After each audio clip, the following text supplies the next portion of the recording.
Hello, everybody. I am not one of the people you see on your screen. Now there's a little icon for me.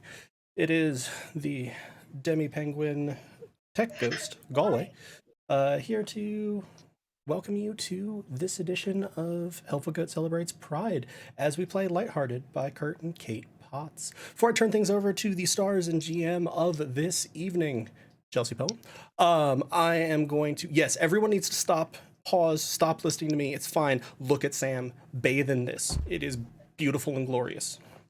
I'm going to give you a second. Okay. I'm Galway, tech host for this evening, one of the founders of Helpful Goat Gaming and programming director. And tonight I am very excited to get to watch and listen to this Pride game as we celebrate Pride every year. Before I get started, before I turn it over, a couple of quick announcements. If, um, as I mentioned, Helpful Goat Gaming, we are a small independent game design and game content creation community. If you would like to join the heart of that community, !Discord in the chat gives you a link to our Discord. We do all kinds of things in there. We hang out, we chat, we talk. We have movie nights, game days. One of our community members, Rachel, reads to us in an attempt to cure our illiteracy. Hasn't worked yet, but you know, she keeps trying. So please check out that link. Join if you'd like to. We have a great time. It's a wonderful, loving, supportive community. We love celebrating Pride. We love celebrating Halloween. And we love being there for each other. So fully encourage. Besides that, here on twitch.tv is where we stream, twitch.tv/helpfulgoat. We stream usually multiple times a week. Right now, most of our programming is very Pride-focused because our community loves this. If you would like to support us in doing more of this, in being able to get even more sparkly rainbow video backgrounds, you can support us a variety of ways financially. First and foremost, you can follow and subscribe to us here on Twitch. You can sub for free with Twitch Prime if you have Amazon Prime. Super helpful to us. And if you don't use it on us, please use it on some small or mid-sized creator. It's incredibly valuable when you're trying to get started in Twitch. So that's a huge financial benefit. If you want to donate directly to us, !Coffee, KO-FI in the chat gets you a link to our coffee page where you can buy us a cup of coffee, buy Sam more hairspray for that wig, make sure that it's more glorious. I mean, that's the next fund. And if you would like some merch with your financial support of the goats, merch, you can get coffee mugs, notebooks, all designed by the wonderful artists here in Helpful Goat, and that just goes to support us and those artists. So, encourage you to check all of those out.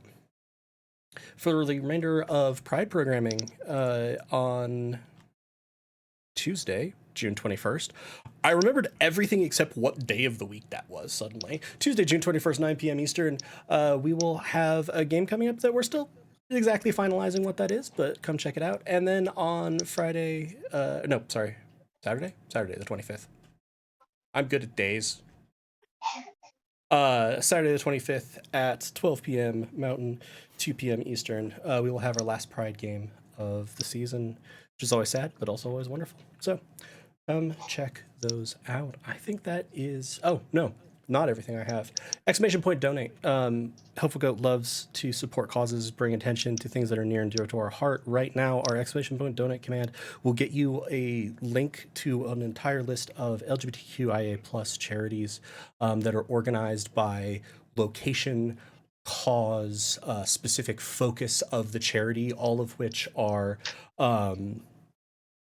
really well organized. Most of them, I did a review of a lot of them, very well rated on Charity Navigator, etc. So please, if you enjoy this, if you want to celebrate the communities that we do with Pride, check one of those out and maybe throw a little money their way. All right. Now, with that, the Ghost Penguin is going to disapparate back into the mists, and I am going to turn things over to our wonderful GM for the evening. Thank you so much, Nell. All right. Thank you. Thanks to players and everyone who's here. I'm so excited. This is my first time on Helpful Goat Gaming, and everyone has been wonderful so far. We're gonna jump in and play a game, but I wanted to do introductions first. I don't know how you guys normally do things over here, so if I do anything that's very wrong, please let me know. But we're gonna start by popcorning around. Share your name, your pronouns, and what your favorite 80s movie is. My name is Nell. I'm your DM, they, them, and my favorite 80s movie, as cliche as it is Dirty Dancing. What a bop. And I'm gonna toss it over to Sam. Hello, everyone. I am Sam. I go by he, they pronouns. But this evening, I am playing Vant, who goes by he, they pronouns. My mind is a battleground, whipped and torn asunder, torn from the very fabric of reality. And my favorite 80s movie is The Goonies. And I will pass things to Joel. Oh boy. Hi everybody. I'm Joel. He, him. Favorite 80s movies. Sorry, it's Star Wars. It's all over my shelf right here. It's within Choice. eyesight.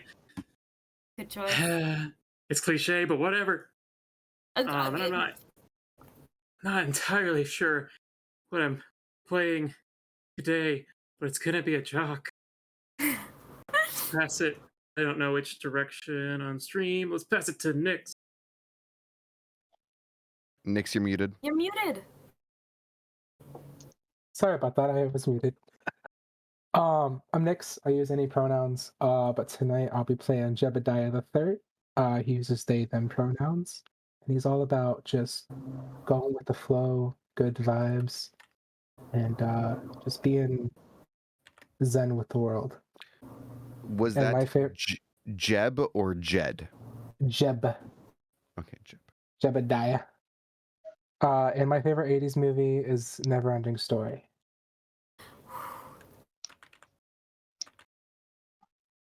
And I will pass things to Bobby. Hi, I'm Bobby. My pronouns are he, they. My favorite 80s movie is The Breakfast Club. And I'm not really quite sure what I want to play tonight, but probably a geek. All right, I love it. So with that, I guess we're gonna play a game. For those of you who are unfamiliar with Lighthearted, it is a 80s magic community college bastard child of Monster Hearts and Monster of the Week, and it's a pretty sick game. By Kurt and Kate Potts. Check it out. We're gonna start by building characters together. So we're gonna do that. We're all just gonna go step by step. Some of you have characters built, some of you do not have characters built, so we're just gonna kind of chat aloud about who our people are as we build them together, and that'll be a nice, smooth introduction into the system, the vibes, all of that. So to start, all of you should have a character sheet. It is probably not form fillable, so you should also have something to take notes on. And there are a couple of things we got to decide together. And first, easiest step is what clique you're in. Each of you will need to be in a different clique. I know some of you already know what you want, some of you don't. But if you have the rule book open, you're on page 47. The cliques you have to choose from are preps. The people right at the top of the social ladder, the popular kids, rich, attractive, lots of connections, used to getting what they want, but often under the constant pressure to be perfect. There are jocks, the sports stars, athletic types, close to the top of the social pyramid as long as they're winning their games, used to getting out of responsibilities and causing a little trouble just as long as they get to that 4 a.m. practice and bring home a trophy. Rebels. Rebels are punks, burnouts, criminals, authority figures, not the biggest fans of these guys.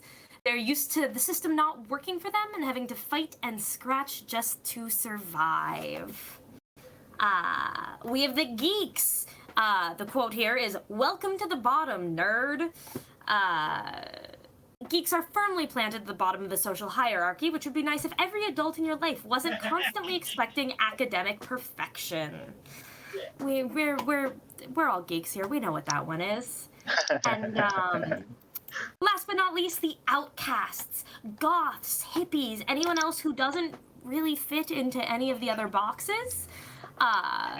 They stay out of the way most of the time. They keep to themselves, but they usually have something they love that offers an escape, maybe music, maybe some other extracurricular, who knows. Starting with Joel, which clique were you grabbing onto for this? Jock. Hell You know yeah, you me. were. Gotta play characters close to myself. Yeah. I can't wait to find out more about that. Sam, which clique were you taking? Yes, the outcasts are what the spirits are calling me towards. Wow, I'm shocked. Who could have predicted? What a plot twist here, guys. Right, which brings us to Nyx and Bobby. The ones that remain are Prep, Rebel, and Geek. I had a one. I had already made a character at that point, but I have to remake it now because Outcast is taken by Sam. Are you okay to remake it? Because we can, if we need to build 2 different outcasts, we can do that. We'll make it work. I chose a hippie outcast. Oh, I think that's not what Sam is. Yeah, he's correct goth. me Okay. if I'm wrong, Sam. But I would assume that is correct. great, thank you. Great, yeah. So we can have a kind of goth outcast and a hippie outcast. That's fine. Okay. Then, Bobby, you do still have your choice between Prep, Rebel, and Geek. You know what? I think I would like to try the prep. Hell yeah, I love it. I was hoping we were gonna have a Prep. It's a good archetype. Great. So on your character sheet, it says name, pronouns, clique, grade. You can go ahead, fill in your clique. You guys are all gonna be seniors in community college. 4 years, 2 years. You've all been here for a few years. Your name, pronouns, those are up to you. You can fill them in at any point as we go out. I know some of you already have those. We're gonna move next to the strengths, your kind of skills. That's your body, your strength, your physical toughness, your motor, which is agility, reaction, acrobatics, dexterity, your mental, which is brains, smarts, school, studying, and also magic, psych, which is kind of your ability to be in touch with and control both your own emotions and kind of be aware of other people's emotions as well. Your glam or glamour, which is your style, your attitude. Do you have good connections? Do you make a good first impression? And last but not least, your sway. This is your fast talk, your kind of cut and jibe. That's not what I mean. Conniving, jiving. I've really lost the train of this. It's the cut of your jib. It's the cut of your jib. That's what I was trying to say. We got there, folks. And for each of these 6 stats, you have 6 die you can assign to them. 3d4, 2d6, and 1d8. The bigger the better.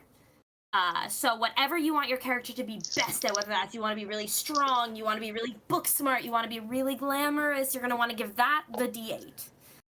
Your next 2 stats, d6s, and then your bottom 3, the 3 that you're worst at, all get d4s.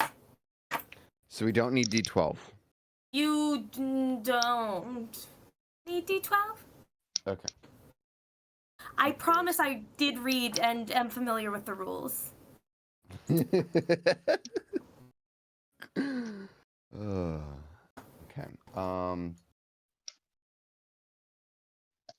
So you said we get 2d6, 3d4, and a d8? Correct. And once you know what your D8 is going into, go ahead and share that with us just so we kind of have an idea of the different skill set of this party. I'm doing my d8 in bod because I'm an athletic prep. I love it. Are we going to end up with 2 athletes? Have you decided, Joel, where your D8 is going? Yeah, so my D8 is going in bod. There's also part of the jock Well, uh, I mean, archetype. What was it called?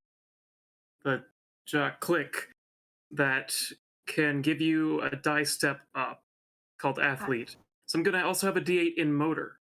Oh, I love it. Very cool. I'm putting my D8 in mental.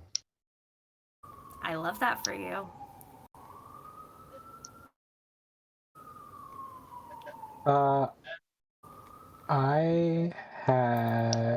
rethinking mine. Hold on, I'm sorry. Oh. Because two people have already chosen like the physical attributes. actually, you could have the physical. No, you're good. attribute You're good. of glam. I'm redoing my approach real quick. I'm gonna do sway. Okay. So we've got a high sway, a high mental, 2 high bods at the moment, although anyone is welcome to change I was those actually anytime up thinking about- until we start playing. I was thinking about changing the bod to the glam. I love that. For a prep, hell yeah. And you can always still have a D6 there if you are a sporty prep. All right. Fantastic. Once you have all of those filled in, you'll take a look right down below. You'll see the emotion dice track. This game uses an absolutely sick system of magic where each type of magic is associated with a different color, which is also associated with a different emotion. So right under their traits, they all have a little rainbow. It's like Pride, right? Is that why I chose this game? Yes. It goes from red, which is passion, anger, wrath, fire, emotionally, and also literally it's fire magic. Orange has to do with vigilance and anticipating and having a plan of action and determination. It also has to do with telekinesis if you're casting magic. Yellow is optimism, happiness, joy, a confidence that things will turn out okay, and Misguided. with that manifesting a good future, it's also conjuration, manifesting magic. Green is the kind of peaceful, calm, open to growth color. It also has to do with growth and transformation magic, plants and I don't know, however you're gonna get creative with it. Viagra. We're probably not gonna talk about that in this game. Blue has to do with fear, confusion, surprise. And the magic is illusion magic. Indigo is sadness, remorse, regret, hurt. And the magic is enchantment magic. Gotta try to make things better. We'll be careful playing around with that one. I know a lot of enchantment magic can get a little weird. So we're gonna keep it nice and friendly and light and fun. Enchantment magic. If I can hear me. And last but not least, we got Violet, which is cold and bored or disgusted or uninterested or amused. And the spells, therefore, have to do with cold and curses. That's the one. As you enter every scene, you're going to decide how your character feels in that moment, and you're going to mark that emotion. Whatever you mark, that is a D8 at the beginning of the scene. You go one out from either. So, like, for example, I enter a scene, I'm really happy. I'm going to put my D8 on yellow. Bitches, I'm ready to go. If I need to roll something involving casting a magic spell with yellow or involving being happy, I roll a D8. And then you kind of move out and assign stats outward. So orange and green would then be my D6s. Red, blue, indigo, violet, D4s. As you may shift emotions throughout the scene, you move your marker and that whole dice train moves with it. So that's how the rainbow works. You guys have a place to check your stress. That's when you're feeling bad. You guys have a place to check your heart. You start with 3. You can spend those to re-roll your dice or to resist conditions later on. And I think the next thing we really jump into are your clicks. So you'll definitely need the rule book for these. You're going to want to scan through your click and choose how many do you get? 2. You get 2 coping skills. I'll start with malfunctions. That's the best one to do at the top. You get however many malfunctions you choose. It doesn't say.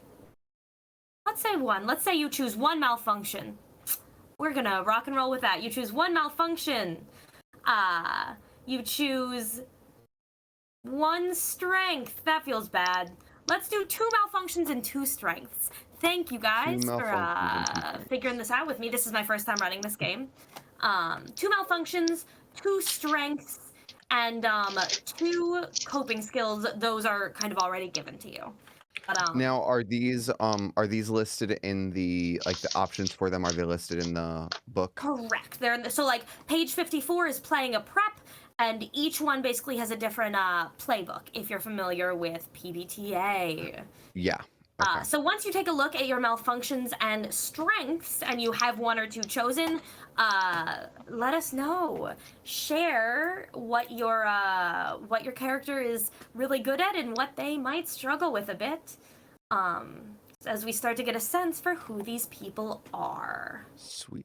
I adjusted my character Okay. to doing the new kid because it can be assigned to any click.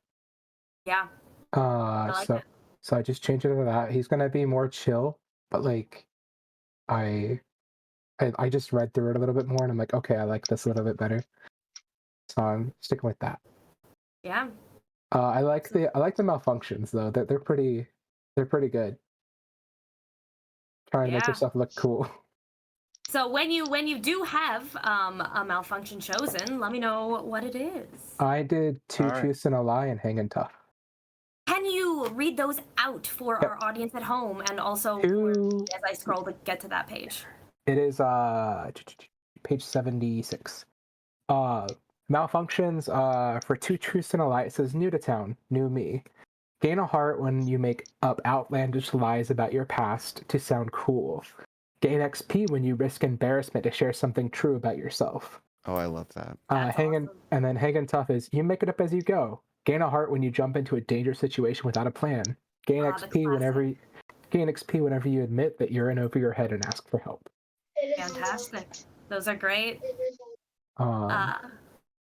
I absolutely already have mine now too. All right. Can you read those out for us? Yeah, sure. One thing I just want to mention, Bobby, if you could just mute yourself when you're not talking. There's like a lot of clicks and pops and stuff. Thank you. Okay, so first malfunction I am choosing is hiss. It works even when cats do it. Gain a heart when I am rude to someone unprovoked. They probably provoked it, let's be honest. I gain experience points when I apologize for being a jerk. Well, we'll see how often that happens. And then the second malfunction I have chosen is Death's Kiss. If only you could die together and spend eternity in their embrace. Gain a heart when you hit on your crush with a morbid or bizarre pickup line. Fucking yes. I'm obsessed. Gain experience when you find a way to be genuine and not awkward with your crush. All right. Joel and Bobby, do you guys have your mouth? Go for it. Yeah, so first one that I chose is jocks will be jocks. Description is jocks are expected to raise a little hell, just don't go too far. Gain a heart when you use your status to get away with something. Gain XP when you take responsibility for your actions. I love it. The second one I chose is big girls don't cry. Maybe big people don't cry. Anyway, you're expected to keep your emotions in check. Gain a heart when you bottle up your emotions or stonewall someone who could help you. And gain XP when you risk being emotionally vulnerable. I love it. That's incredible. And then Bob? strength as Okay. well, or Let me check in with Bobby first, just so we get all the malfunctions out there. Okay, so for my malfunctions, I chose clueless and whatever. All right, you want to read those out So for us? the first one is clueless. It says confused, just smile and nod. Gain a heart when you play dumb or act on incomplete information. Gain XP when you do research or struggle to understand a difficult concept. And whatever is, if you think you don't care, they can't make fun of you. Gain a heart when you act like you don't care about to protect your self-esteem. Gain XP when you share your love or interest or hobby with a friend. Fantastic. These are so sick, guys. These rules are amazing. Check this game out. Who's got their strengths? I think, Joel, you want to start us off? I've got the most strengths. Sorry. Yeah, you do. Going with athlete, which basically lets you increase one of your dies up by 1. So I now have 2 skills that are at a D8. My other strength is quick. You're fast, like really fast. If there's ever a question about who acts first, it's you. I love it. Amazing. All right, who else has got some strengths for us? I have to look through every class's strengths because one of my strengths allows me to steal another one's strength. All right, Oh, so we're gonna that's finish fun. with you. We're gonna end on you. Bobby and Sam, read slow. Yeah, okay. Well, I will I only have one right now, so but I'll go with this one for right now, and then, maybe I'll read another one that I like. My first strength is Indigo Monday. It's nice being sad. It's like a warm blanket. Indigo is always rolled one step higher than normal. Incredible. I absolutely love it.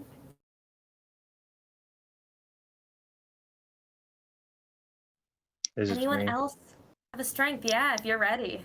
Okay, so my first one is Total Betty. I think that's how you say it. It says maybe you're born with it, maybe it's magic. Increase glam 1 step. So are you up to a D10 in that one? Yeah, I'm super glamorous. I love it. We've got quite a glamorous prep here. My second strength is Filthy Rich. You're so rich, the Joneses keep up with you. Roll glam at +2 anytime you excess of wealth would help you with solving a problem. Fantastic. I have Love a it. question now. Is Yeah. it so we have 1d8, is it 2d6 and then 3d4? Correct. Okay. Then in that case, I think I'm going to go with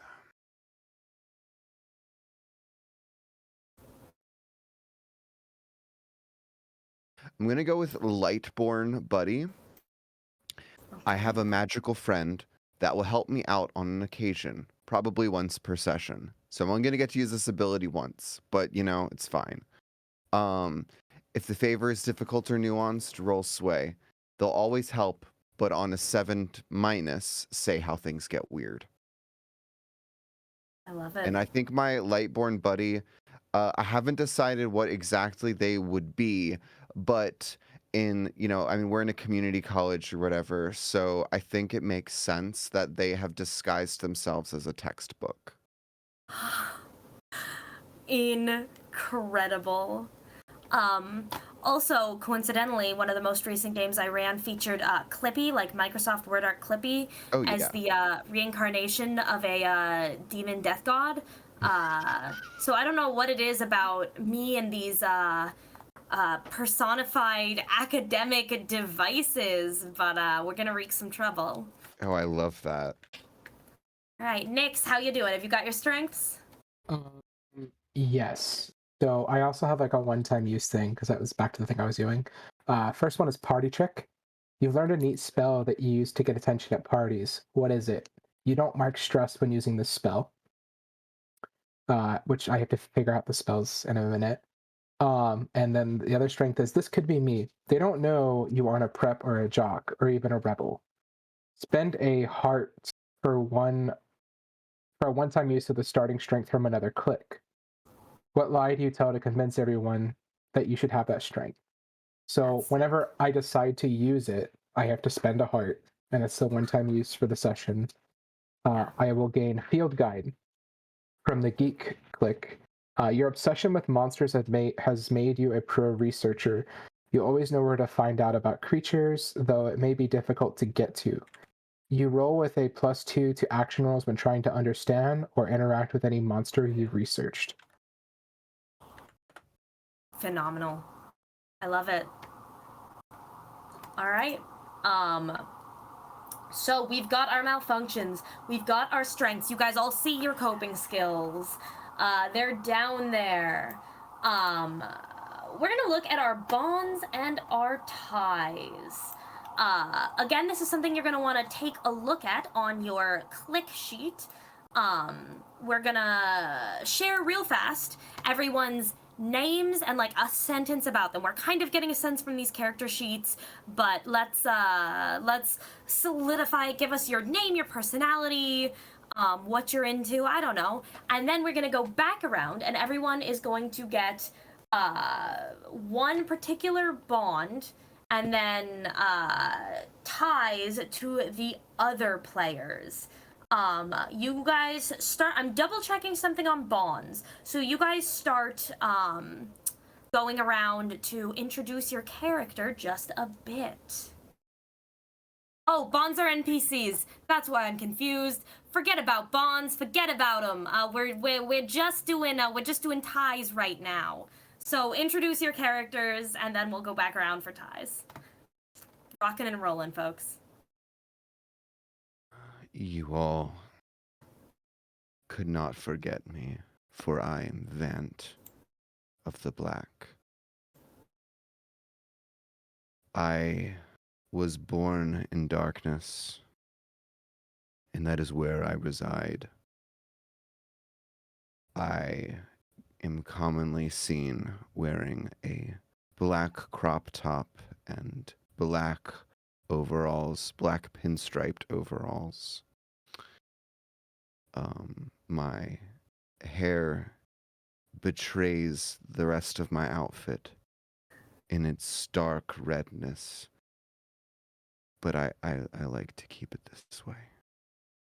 Do I have to say anything else, or is No, that enough? that's it. That was perfect. That was beautiful.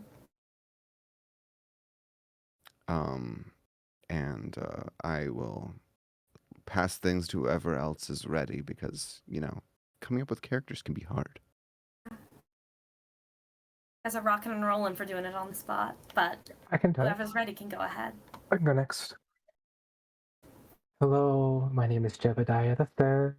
I'm new to town. Nice to meet y'all.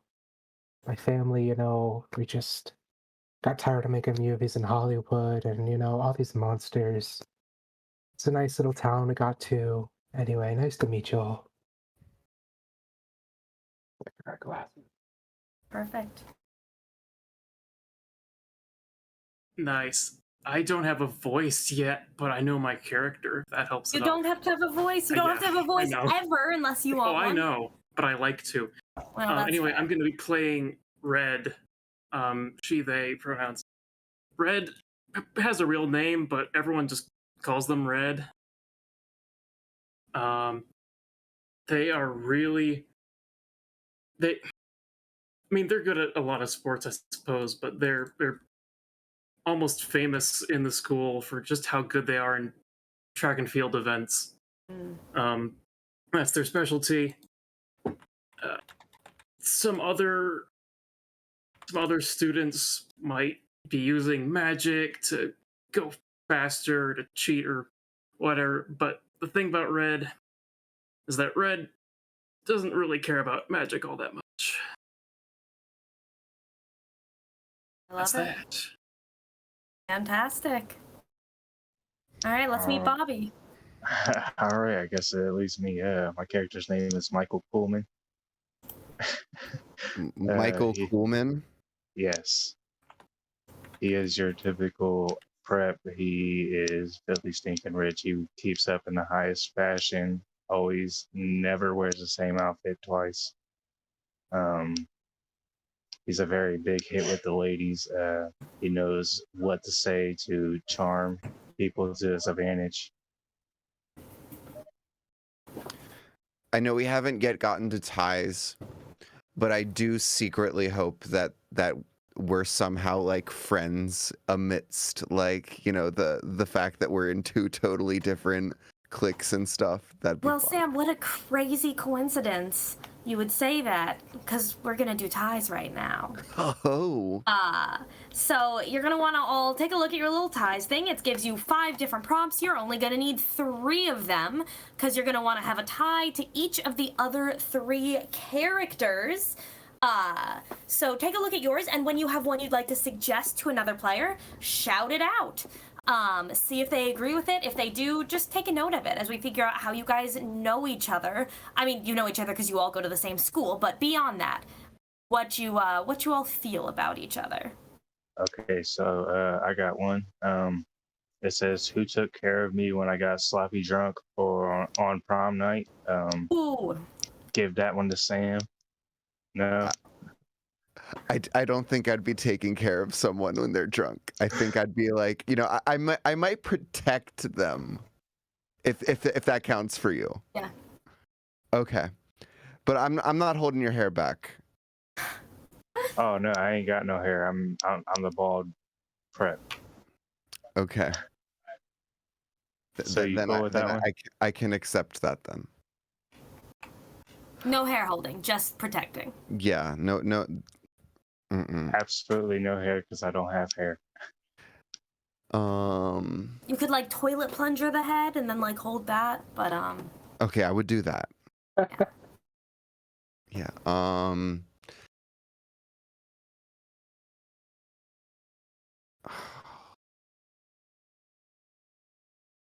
Oh my gosh, I love this prompt. Who was with me when I got sucked into another dimension? How was I changed there? For the sheer like Scooby-Doo antics of it, could this please go to Red? Like Absolutely. Yes. I just love that idea. That ties into one of mine, but go ahead. Okay, so like how do you like do you have any ideas on how Vant might have been changed by going into another dimension with you? The person who hates magic. What was the prompt?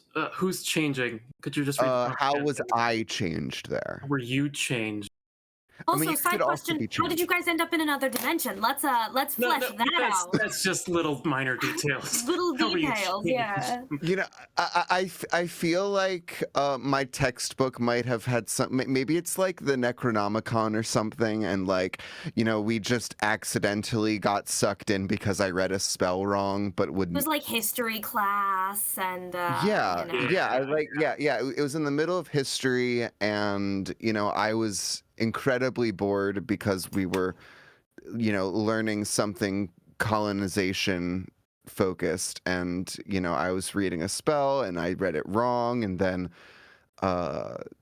Red was like maybe like my partner on whatever thing we were working on, and we both got sucked in.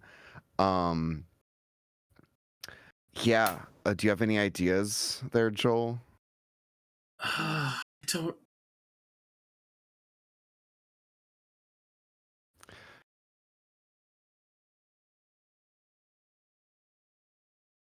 It's hard thinking about how you would be changed. Oh, you know what? Uh-huh.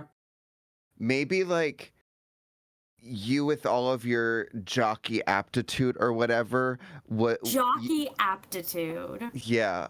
You were able Hashtag to. of the game. Yes. Yeah. Hashtag yay sports.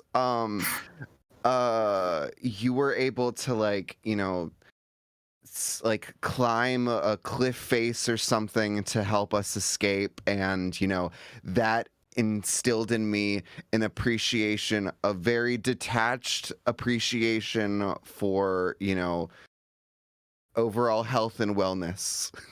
Mm. That tracks. Yeah. To live a little, you mean? Sure. Yeah. I'm happy More with that. specifically in terms of danger. Yes. Yeah. Okay. Okay, cool. I love that. So how many ties do we need? No? You're gonna have one to each character, each of the One other to three each characters. character. Okay, Yeah. so just like Apocalypse. Yeah. So if you're ready with another one, you can go, or we can hear from Nyx or Joel. Yeah, somebody else go. It's cool. I need to think of mine. I have all three ready. Go. Let's hear I 'em. have been setting. Do it. So this one is for Sam's character. Okay. Who heard I'm a darkspawn? What kind am I? Oh, you're a darkspawn. You're a hippie outcast darkspawn. New Oh kid. my. We switched from hippie to new kid. I just act more. Well, yeah, I just act more like just. Oh, as a okay. kid.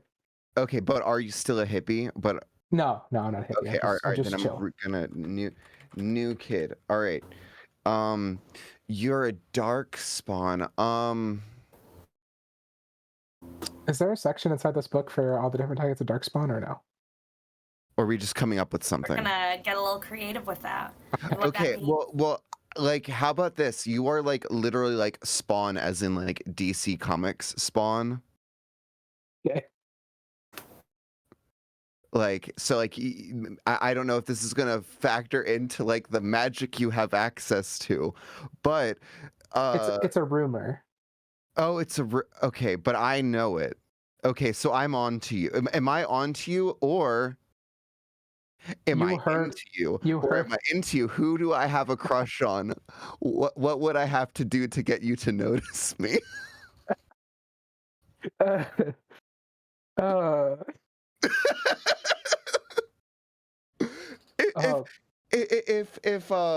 If Jebediah is okay with that.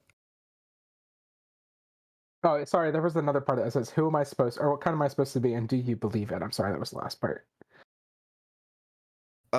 Do I believe it, or do you believe it? Do you believe that I'm a darkspawn?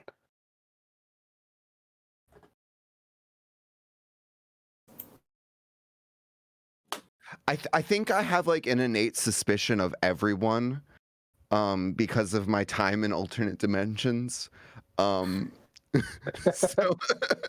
So yeah, I I might not totally believe it, but I'm definitely sus. I feel like there's a possibility you just happened to show up, the new kid with all of your friends or whatever. Yeah, I could see I it. just showed up, and then I just started talking, and everyone listened to me. Exactly what happened. Definitely. This one's for Bobby. It's because you're prep. Who heard I was married to someone famous? Who are they, and do you believe it? Okay, so who thought you married someone famous? So yeah, you heard I was married to someone famous, and then who are they, and do you believe it? I heard it from your mom, and I kind of do believe it because I mean she is your mom. Okay. And then this one is for Joel. It's who heard I worked for the Central Intelligence Agency, the CIM. What do I do for them, and do you believe it? Oh, I'm assuming that they keep track of all the people who use magic, and kind of like a guild, like a hunter's guild sort of thing. yeah. I feel like at some point they just like saw you acting kind of suspicious, kind of like talking to yourself, and they just really made some really weird assumptions in their head that you were involved at the Just about to watch, and I'm like, CIM. Yeah, all right, those are some my really weird leaps in logic. Love it. those are my three. Hi. Okay, so I have another one. This one is for Joel. It says, I took somebody under my wing. Who was my project? It was Joel in high school. Did I help or hurt you? Hmm.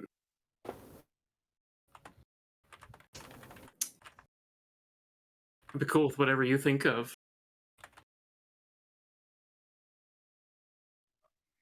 Maybe it didn't end well. Maybe I tried, but you were too athletic to be a prep. Could be, yeah.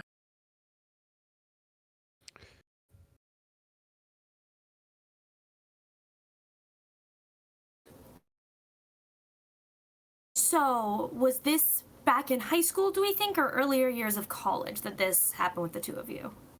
Hmm. Uh, Because that that could is also up change the to dynamic. Joel. Could be high school, we could say. It's been some time.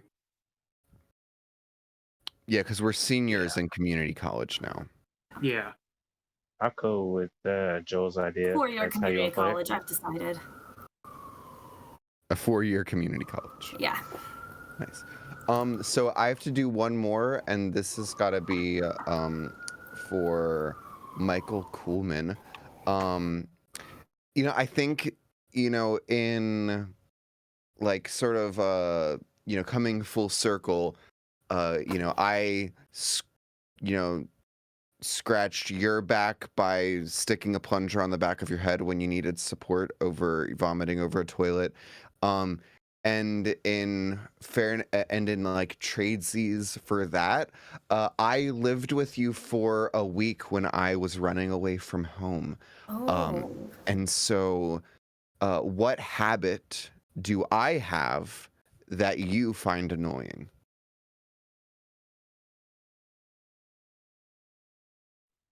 Was that for me? Yes. What is something that Vant does that annoys you? The sleeping upside down, the I don't know. Putting up random magic portals. Ripping holes in dimensions. Singing heavy metal in the shower. Yeah. I don't know. Those are all really good ideas.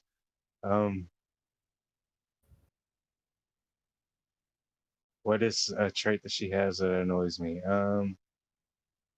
Her toenails are too long. Ooh.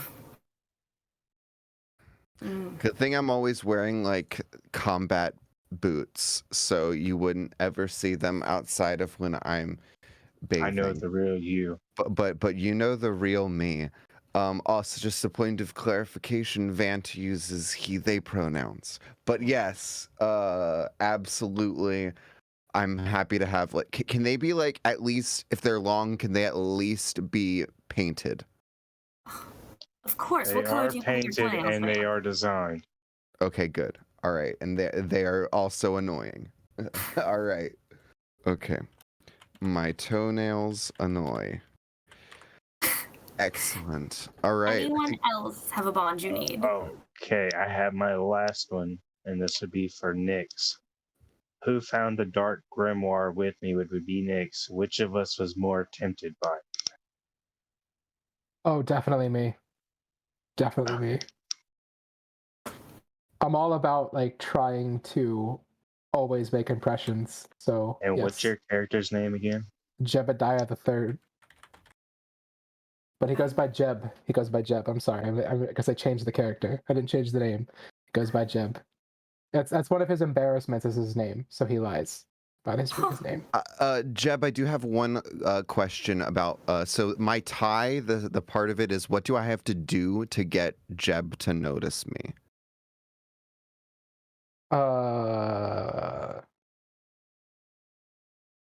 Just make him think he's cool, I guess. Make Jeb think Jeb's cool? Yes. Okay. Okay. Like he's trying to fit in every clique. Like that's kind of what the new kid does, sort of. So kind of the gist I got from it is he's trying to fit in everywhere all at once. So he lies and tries to be in part of it, but whenever he gets caught in the lie and gets embarrassed, that's part of it is to get embarrassed about it, and then also trying to rush into things head first, and then being like, oh crap, I need help. So it's always the drawback of having to try to do what's there. Gotcha. Okay. Cool. think that's everything then. I Fantastic. don't have ties to Joel. I was gonna Oh. say, I don't have say it's 3 ties each. No, Or it's just one ties tie to for every each character? person. You should Yeah, have one tie okay. to each character. I have. Okay, then I actually do have that. Even though I didn't like put out tie, even though I didn't suggest one, I have a tie to every character. Okay. That's what I was worried about. Was creating 3 for every character. Yeah. No. Oh, that's what I did. I'm sorry. Good. Oh well. Okay. So the rest of it we're going to ignore because it's a one shot, and it's too much beyond that for a one shot. It's amazing for campaign play. There's some really cool stuff we're not going to touch. So again, y'all go check out this book. It's great. But we're going to ignore chosen abilities. We're going to ignore schedule. We're even going to ignore bond. We're sticking with our strengths, our malfunctions, our coping skills, and those stats up top. So we've got our characters built, which means we're going to take a break. And when we get back, we're going to jump into the game. I don't know how you guys do this. If it's okay, we're going to take a 10. So like 10:05-ish, we'll be back. That'll give our tech a chance to get caught up with the new names. And actually, if you guys could change your names in the Discord server so I can see your new fancy character names. Otherwise, I don't know if you guys have a back soon screen you go to. I don't know how we go to break, but we're going to go to break. Yeah, we do. Galway, are you there? All right, Galway's going to put us on break, so once he gives us a signal, means we're off.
Hello! Welcome back to our friends in the audience and our friends on the stream. We're back. We're going to play a game, but first we are going to have a performance. A really moving, I think, artistic piece. I think this one's really going to speak to a lot of you. I think it's really going to be the highlight of the night, honestly. So whenever you're ready, Vant, take it away. Dust off your leg warmers, VHS, Atari, and shoulder pads for a lighthearted game that's going to be totally rad. The magic of the 80s is a thriller theme.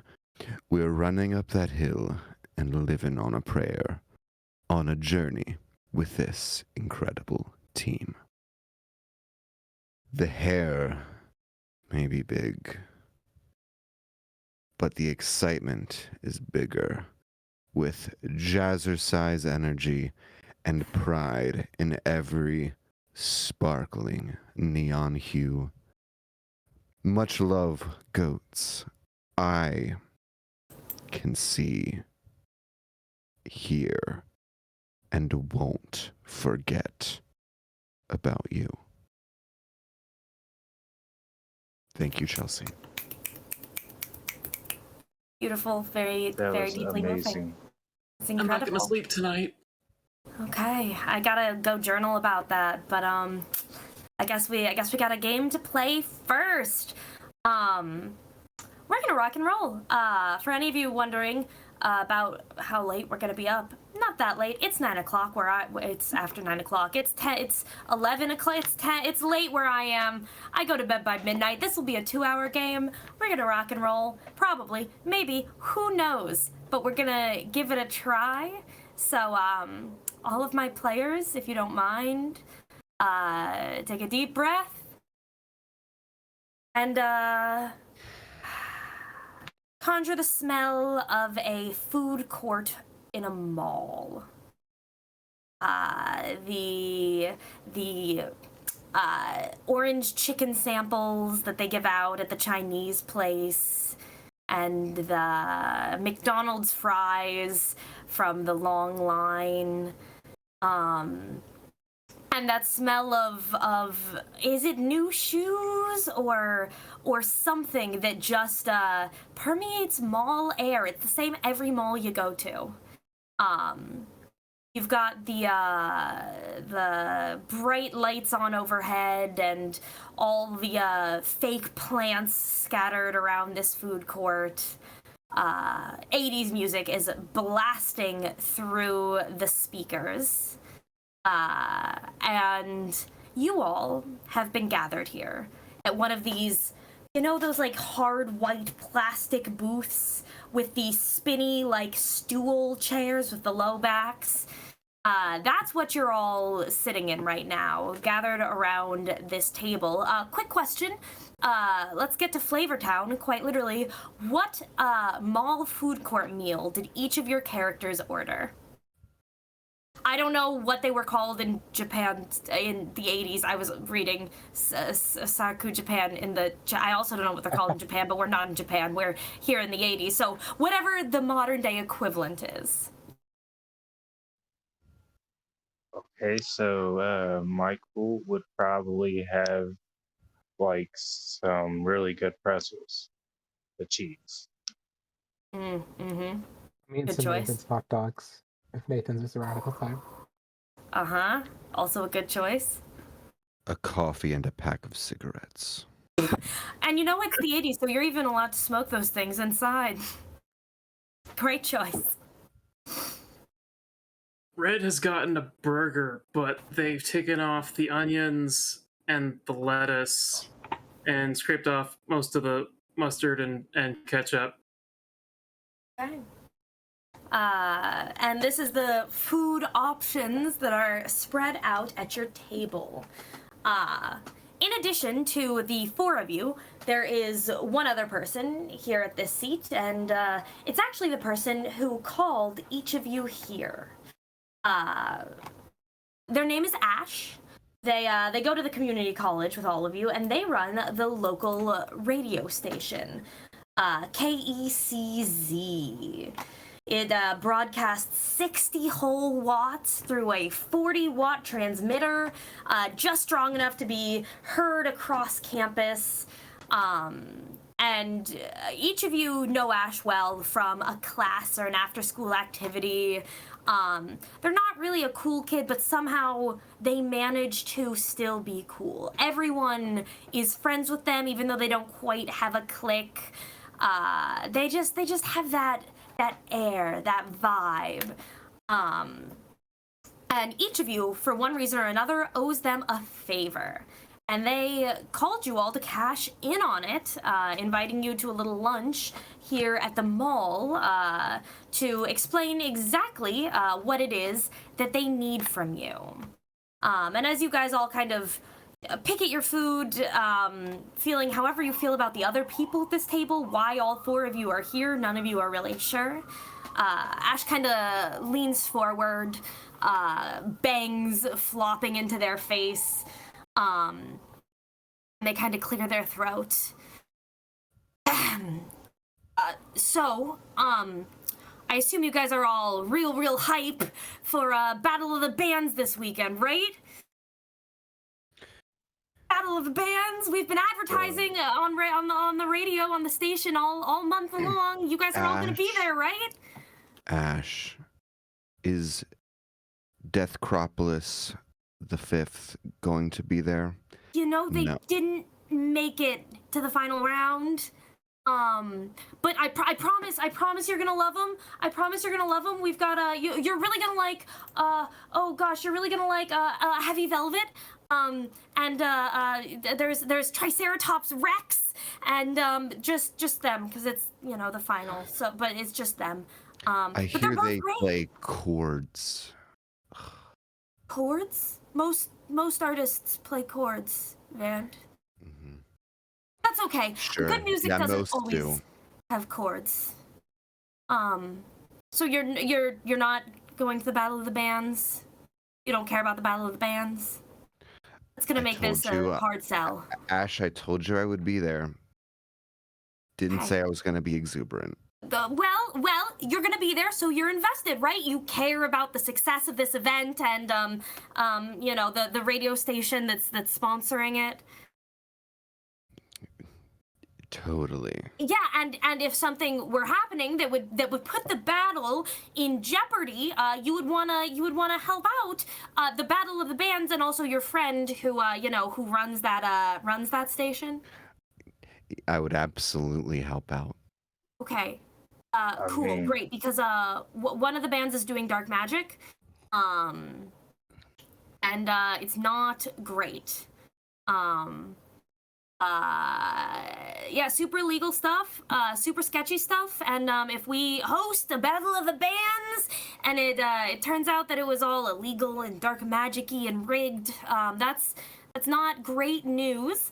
And you guys are all super smart, and I thought maybe you'd be willing to just do a little Scooby-Doo style investigation, and see what you can find out. I mean, I'll get you in for free. I could say I could, support this and have it, I'm very wealthy. Thanks, Michael. I really need more feet on the street, eyes on the prize than money in the hands. But I'll keep that in mind. You had me at free. Oh, like get you in for free? That was the free that I had you at? Yeah. Yeah. Sick, high five. Yeah, I knew I could count on you, Red. Oh, I just have a question. They're kind of grimacing at the high five. I just have a question. Yeah. Go ahead. So, I have never heard of your radio station because I'm new on campus, and I'm so sorry I haven't heard any of your advertisements. Yeah, no worries. Hey, welcome again to campus. So you said dark magic? Yeah. What? Like, so, well, we don't actually know exactly what it is or who it is, but the bands have been touring the space, getting all set up, leaving their instruments and costumes, and we're finding some super weird, sketchy sigils. We got some of those pentagrams. We've got a bowl left in the sink that wasn't fully washed, and it really looked like blood on the inside. Oh, well, now you're talking my language. Yeah, we found Wow. some really creepy, notebook, like in the trash. Like, I don't know if it was lyrics or like a summoning spell, but it smelled like burned hair. That might have been mine. Yeah. Back at my old school, I got into a whole nest of dark spawns, so I took care of them pretty easily. Took Oh. care of the whole nest by myself, so I think I can handle Sick. this. Dude, that's groovy. That's the only 80s slang word I know, so all the NPCs are just gonna say groovy. That's it, guys. Cool beans. So, I mean, don't, like, kill them or anything. They are, a band. Just, like, figure out who's doing the dark magic and, like, stop them? If you can? Don't encourage. I So- got you. so- I get what you're putting down. I get what you're putting down. Okay, I'm starting to doubt asking Vant here. But you three, you've got them under lock, right? No one's gonna get killed or encouraged to do dark magic here. Wait a minute. Are we killing people or are we just stopping dark magic? Oh, stop the dark magic. That is definitely still illegal. Not and would not be a good look for the radio station. Also, I'm totally holding a kegger this weekend, so you guys should come by. But if you get arrested, you can't come to my kegger. So that's also like a total bummer. Woo, kegger. Nah, I got ways of getting out of arrested, don't worry. Okay, cool. Yeah. So like I said, we got heavy velvet and Triceratops Rex. I think I said that wrong earlier, but their name is Triceratops Rex. And one of them is totally doing dark magic, and it's on you guys to figure out who. But their band members are like students at the community college too, so you should be able to, like, sneak around, get all like Pink Panther-y. Shouldn't be too hard. I can even give you guys their schedules if you wanna start there. Where was the last scene of dark magic? So the big one recently is we were moving the drum sets around to do some cleaning, and under the big drum, the big drum that sits on the floor and you go boom, there was one sketched into the floor right under it, like hidden there. A pentagram? Yeah. Interesting. They can totally come do dark magic in my kegger or whatever. They just really can't cheat in this battle competition. I really can't lose the station over this. They should win from sheer talent alone. I agree. Yeah, that. If there's Okay. one thing I can't stand, it's cheaters. So, yeah, I think I get where you're laying down. Don't you worry. We're all pick it the up. smartest. It's there for you. Jeb's just off in the corner, like not listening to the entire conversation, just thinking about how he can make himself appear to be more cool during this situation. Amazing. How he can show off. Also, do malfunctions only happen during combat, or can they happen just from normal? Oh, they happen session? whenever they happen. Okay, because I did the 2 truths and a lie earlier. Oh, go ahead and give yourself a heart. I assume the lie was that you cleared out a nest of darkspawn. Yes, I've never fought Darkspawn. I love it. Yeah. So Never don't worry, harm one Ash. of his kind. It's good. We've got all of the smartest people you could possibly ask. Yeah, sick. Do you guys have like a team name that I could call you by? I'll even give you a shout out on the radio station, What's If it's what's our something community- red. What is our community college name? Oh, fuck. Hawkins Community The College. community college is called, as I Falcons scroll community. Oh, I to said the Hawkins. Oh, right page. It Oh, talks no. about the name of the community college. Why is it only El Camino College? How can you know? El Camino College.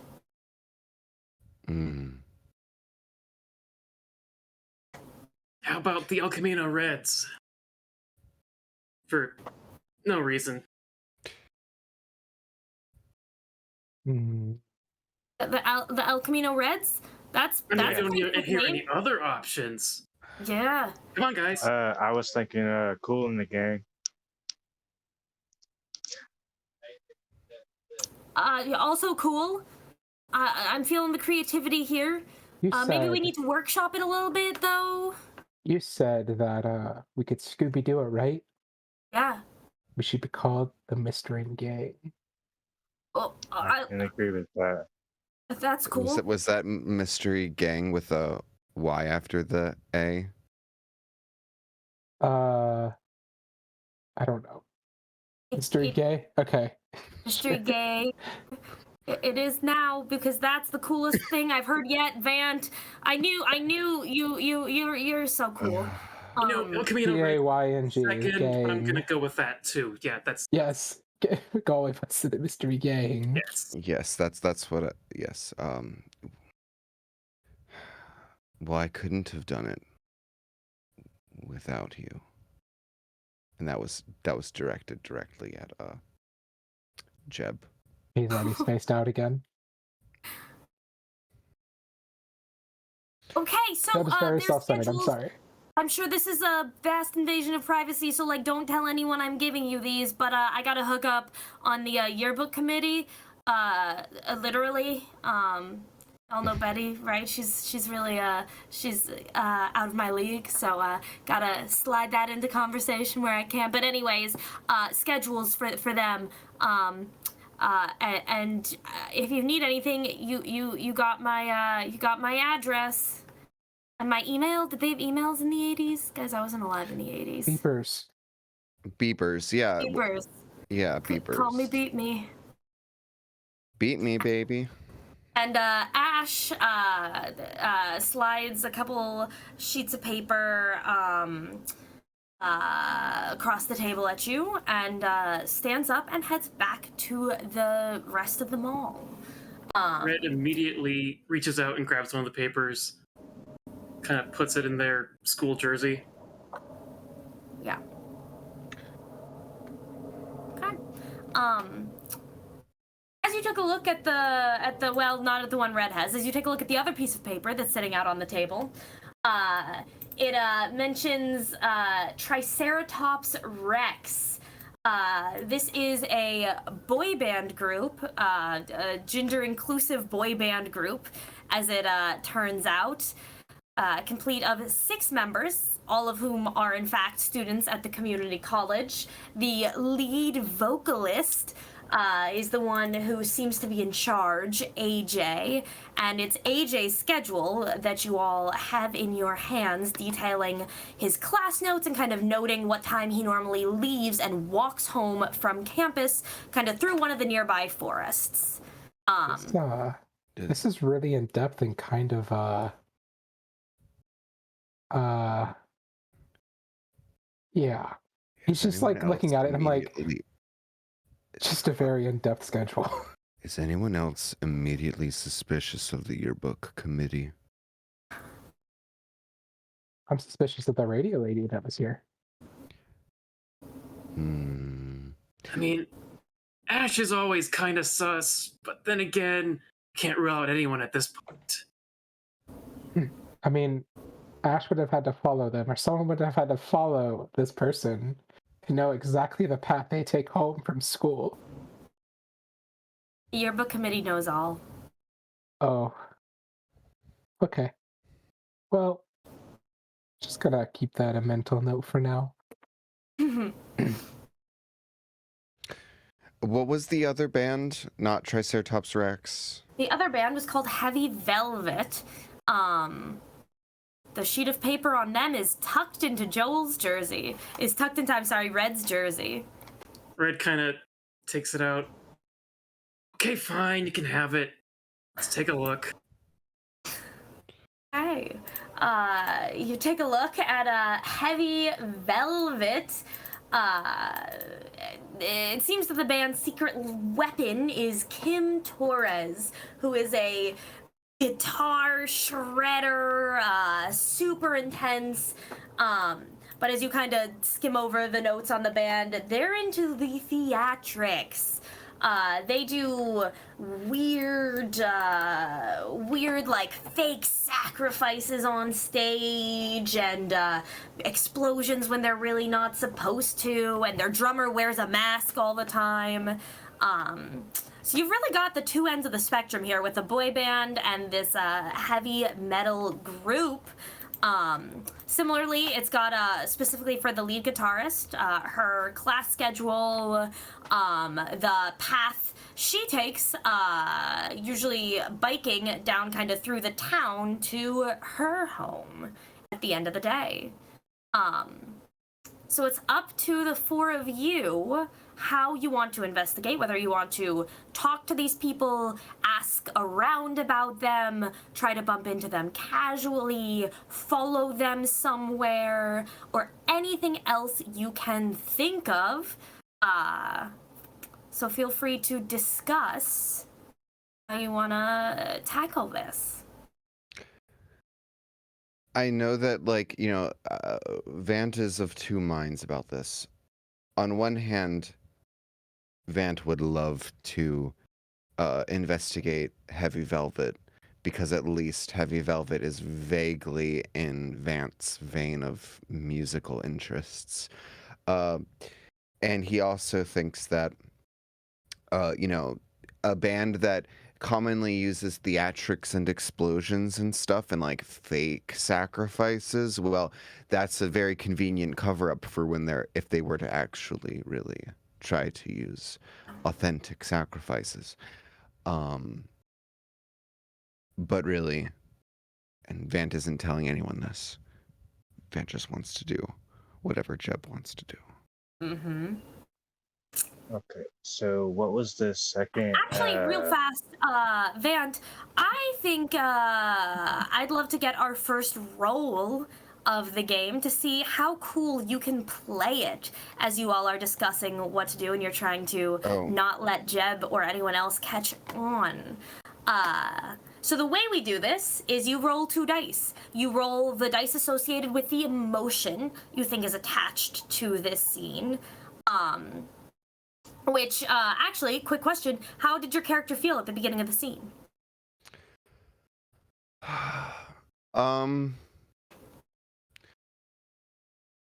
As we're starting this conversation, or, just as kind of Ash is leaving? Kind of as Ash is leaving. I think, reluctant, but willing, like a willing reluctance. So not positive, but not completely negative, I would say that reluctance is probably blue.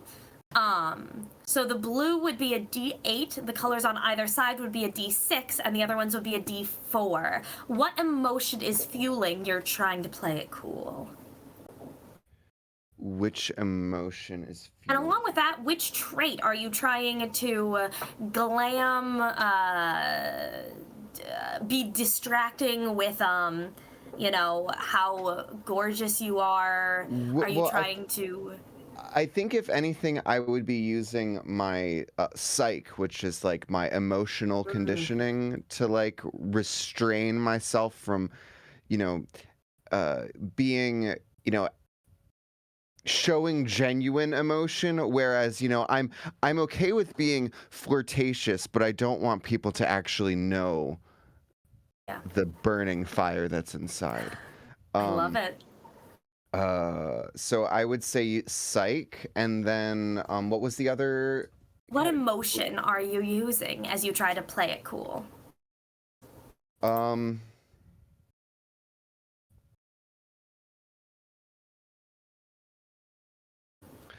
hopelessness. I think Oops. yeah, so like, I'm just like there's no fucking point in any of this, but what's done is done. We made this agreement with Ash, so I love we might that. as well try. That's definitely blue as well then. So you get to roll your d8 from blue and whatever your psych stat is. 6. So that's a D8 Okay. and a D6. Yep, you roll those 2 dice. Okay. You let me know what comes up on each of them. Oh Jesus. So that's a 2 on the D8 and a 4 on the D6. Yeah, cool. Basically the way this works is stacked successes. You take the higher die that you just got, so in your case that would be a 4, and then the results are judged based on how well you did. So level 1s is bad news.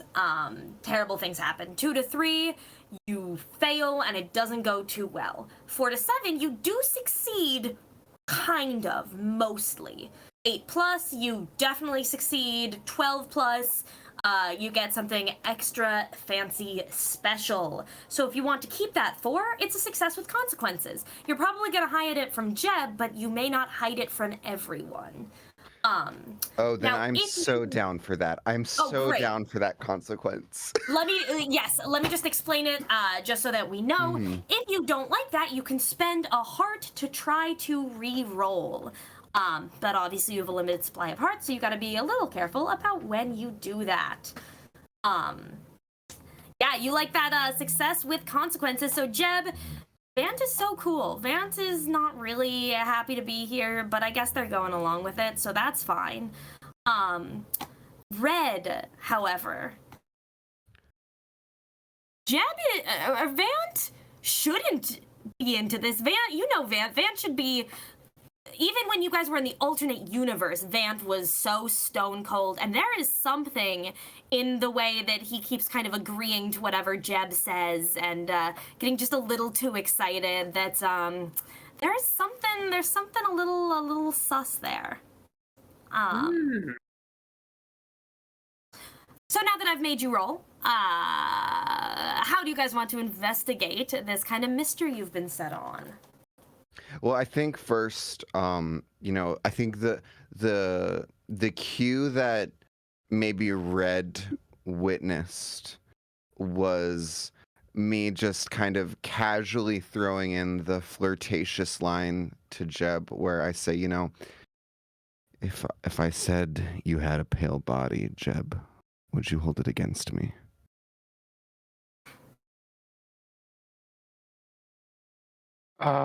Jeb just goes, huh? Good. And does that count as me getting a heart for having hit on my crush with a morbid or bizarre pickup Yes. line? Okay, Yes, good. it does.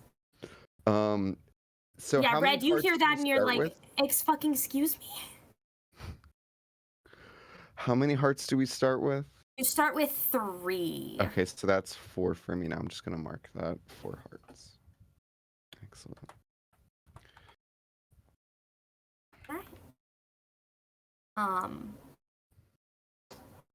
How are you guys feeling like mystery ganging it up? I kind of want to go to the venue first and have a look around. Yeah, for sure. Because if there's certain paint being used, or if it even is paint, then if we find that paint somewhere, then Yeah, maybe they've already had something set up. so they said they found a pentagram underneath the drum set, or a drum, one of the big bass drums.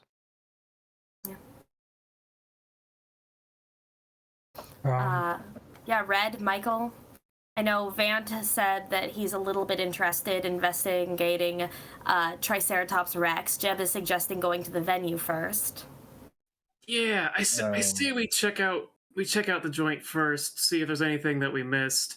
Then yeah, I do like kind of investigating Heavy Velvet. I mean, if we're really Scooby-Dooing it, we gotta unmask the masked one, I mean, who covers their face all the time? I mean, nobody knows who this band member is, right? That's kind of sus. It's a little sus. Yeah. Mm. All They're right. not the old man Who is Jacobs. the leader of the one that Vant wanted to investigate? That would be AJ, the head boy band kind of lead singer. All right, and then what was the other band's leader? That was Kim, the kind of bassist shredder. Okay, I would actually like to investigate her. Maybe I can use my charm or glam on her. Hi. All right, so are you guys going together to these different things, or are we, let's split up ganging it already? We could split up gang and look for clues. I mean, I agree. If it's a Scooby Doo persona, split up and look for clues. I'm game. So we've got Jeb going to investigate the venue. Jeb just kind of stands up and starts walking because he really doesn't know these people that well. They've just heard rumors about him, and that's about it. I love it. Vant is gonna go. Michael is gonna go try to flirt with Kim. Red was going to go check out AJ.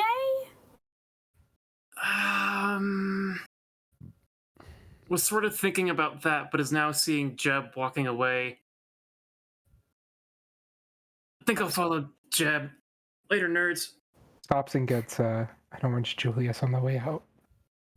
They're going to Orange Julius on the way out. Vant, where are you heading?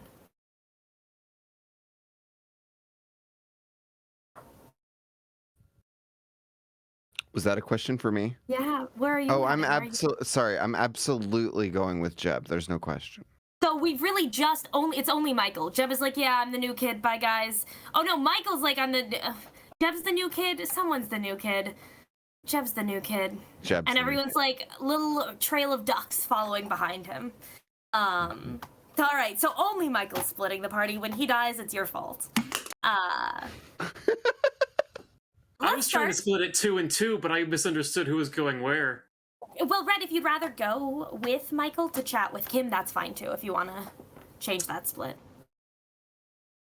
Yeah, let's go with that. Okay. All right, we'll give them a Daphne Fred moment as we start following Jeb and Vant to the it's essentially like a fancy garage, like a tricked out big ol' warehouse type space. You're not really sure how Ash got a hold of this place to host the Battle of the Bands. But as you roll up, there doesn't seem to be anyone around, really. There's a big ol' unlocked door, and as you kind of push your heads inside, you can see, sure enough, some curtains hanging down, a bar set up, no alcohol on it yet, various posters for different bands all over the place, amps, guitars, instruments, microphones of all sorts strewn about, and sure enough, as you kind of peer up on the stage at the very back of the room, you can see some red paint standing out against the black floor. You know that there are some restrooms and the green room down the hall. What would you two like to take a look at? How do you want to investigate?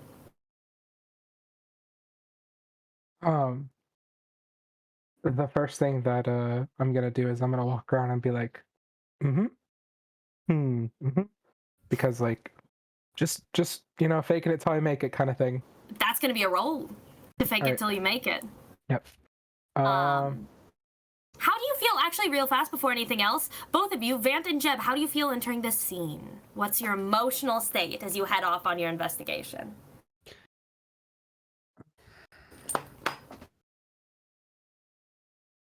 I feel better about it now. I mean, I'm a little nervous for obvious reasons, but I'm feeling good. That's probably yellow, because you're hanging out with your crush.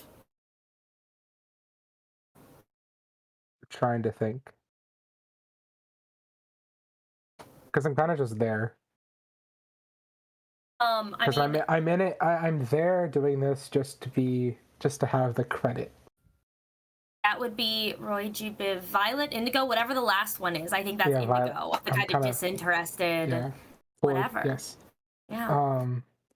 So what am I rolling again? So I'm I don't know. re-rolling. What are you the- rolling? What emotion are you trying to use to fake it till you make it, seem like you're knowledgeable? And what trait are you using? Would that be your brain because you're trying to like act like you know what's going on? Would that be your sway because you're trying to just kind of play it cool? Way.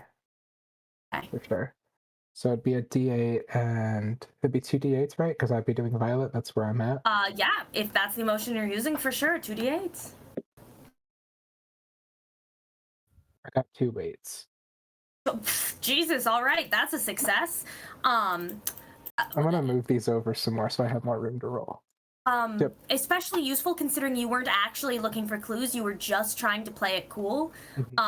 So you don't find any clues from that, but you sure do play it really fucking cool. Vant, my god, how do they know all of this? How have they learned so much shit about investigating? God, that's dreamy. That's the sign of And on top of all of it, they're also doing it with this like severe disinterest, which is playing right into my cards. Like, so Like hot. picking up things and being like, eh. So I have a question. You've described the layout, but is there anyone here who might have maybe like seen something? Yeah, sure. As you guys are kind of wandering around, you see somebody kind of stand up there, crouching down behind the bar. Tiny person who you vaguely recognize, just a short little spitfire from the cheerleading team. And she's got high pigtails and seems to be setting up some alcohol, wiping off some glasses. You remember seeing her kind of serve as bartender at parties before. And what is this person's name? Let's say Ruby. Let's call them Ruby. All right. Here goes Vant. Ruby, so good to see you. Oh my god, Vant! No way! I know, no. So good to see you too, hun. So Ruby. Yeah?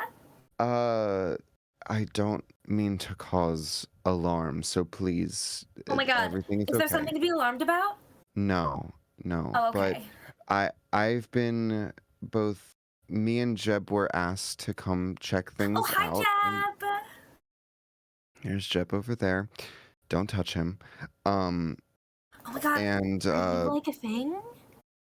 no. Oh. Shush, Ruby. Why can't I touch him? Because I've heard he's a spawn of the dark. Oh my god, that's so hot though. It's like in Midnight, the sexy vampire darkspawn book. And then as you keep saying these things, like, you know, I think Ruby's starting to see there's an effect happening on Vant. Like, yes, I know, Ruby, I know. Nevertheless, we were tasked with checking out the place because there's been activities occurring at other venues, and we just want to make sure everyone is safe. But oh my god, that's like so thoughtful of you. Thank you. yes,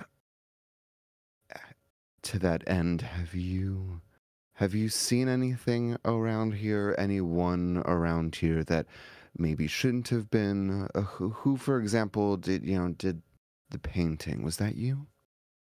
The paint. Oh, you mean that weird thing on the stage? That I don't know anything about that. I just bartend here. I'm not involved with the artists or anything. Oh my god, I don't know what that is.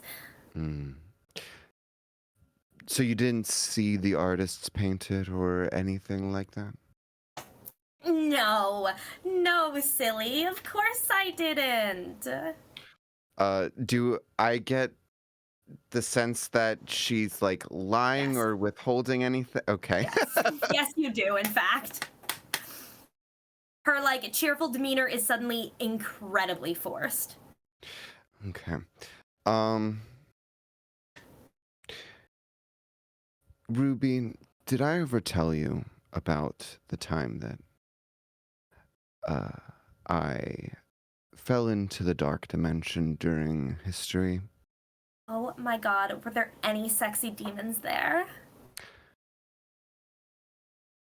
The demons of your darkest nightmares, yes. However, My nightmares can get pretty dark, if you know what I mean. yes, but you see that I bring this up partly to indulge in the fantasy, but also because it imparted me with certain wisdom.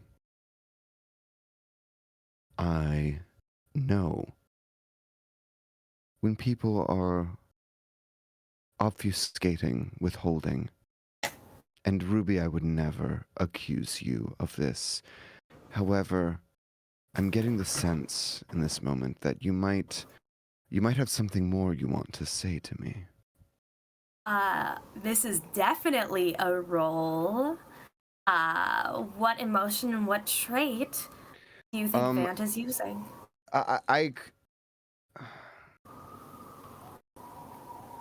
would say, you know, based on what has physically happened in this moment, sway is probably the right thing. Like, I might be able to make a case for mental, but I don't. I think feel like sway makes sway makes more sense. And then emotion. I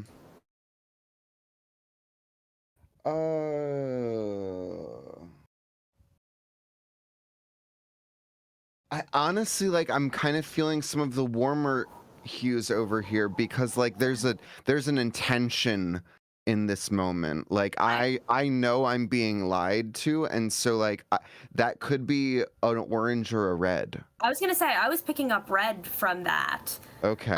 Both the frustration from being lied to and kind of the like intense passion of the I wouldn't accuse you, all of that. Yeah. Yeah, so was I supposed to have already put like a mark in the emotions or something? Oh shit! Right. Yeah. You mark stress every time you cast a spell from that, or Okay, or use an emotion from it. Okay, I'm so so last sorry. You time, probably did. no, it's fine. So the last time I did blue, so I do Yes. mark You do mark one stress under blue. one. Okay. All right. Okay. So yeah, feeling red, so I'm marking a stress on red. Yeah. Correct. Okay. And all what right. die do you have associated with red right now? I don't have a die associated with red. Where did your D8 start in this scene? It was on purple, right? Find it. Or It started indigo? on yellow. Oh, it started on yellow. So red Yeah. is 2 away, right? So that would have Yes. been D8, D6, D4. So you've got a D4 for your red. Dang it. Okay. I know. I'm so sorry. No, it's okay. All right. So I have a D6 and a D4 that I'm rolling here. Mm-hmm. Don't suck. I got a 6. I also got I got a 6 on the D6, but I got a 1 on the D8. Doesn't matter. Okay. So sorry, that was a 6 on the D6? Mm-hmm. So I roll that again because it's explosive. You sure do. Okay. All right. I got a 3, so that's a total of a 9. That's a 9. So this is definitely a success. Actually, as you're kind of getting close and intense and dark, this little cheerleader in her pink who's been talking about the demons and oh my god, what if he's demon spawn? Her face kind of changes a little bit as she looks at you, and you see like blood kind of flushing into her cheeks as she like blushes a little bit, and she kind of leans in and goes, you can keep a secret, right, Vant? I have so many secrets. I bet you do. I would love to hear them. No, Oh, but you wouldn't. you're asking me about the you know the masked person. They were totally in here earlier painting up on the floor there, and I went over to you know chat with them because you know a mask is super hot. and like all that black leather. What's a girl supposed to do? But anyways, I went to go chat with him, and he was painting that weird thing on the floor. And when I asked him about it, he said it was a surprise for the show, and not to worry about it, and it would be the greatest finale, and maybe he would take me out afterwards if I didn't spoil the surprise for anyone.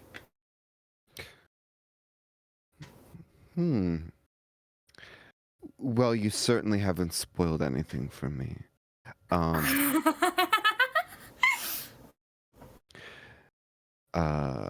Ruby, you are doing great. Keep tending that bar. Come find me during the battle and I'll get you some shots or something. A sex on the beach, if that's what you like. I'm more of a Bloody Mary kind of guy. Oh, I can do that too. All right, I'll I'm taking bartending night classes. After cheerleading practice, after regular class. And are all the other cheerleaders okay with this? What, the bartending? Yeah.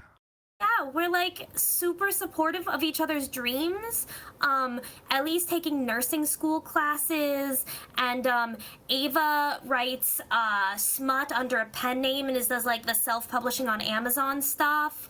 And Lacey designs her own perfumes, and they've only given like 2 people allergic reactions so far. So we're like a super tight-knit community. Wow, I'll be honest, Ruby, I never gave the cheerleaders much credit, but to see such a supportive family, it really touches the black abysm that is my heart.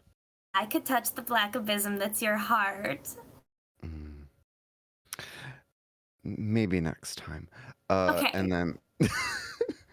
and, Oh, Jen, I think he's cute. What are you standing like right here, like...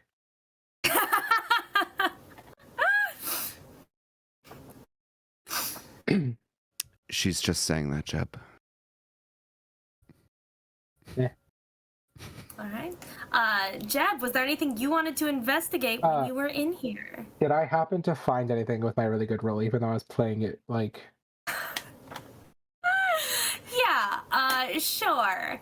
You are kind of wandering around just picking things up at random. You reach into the trash and pick up a piece of paper, and you're about to toss it back down when you notice a big old pentagram drawn up in the corner.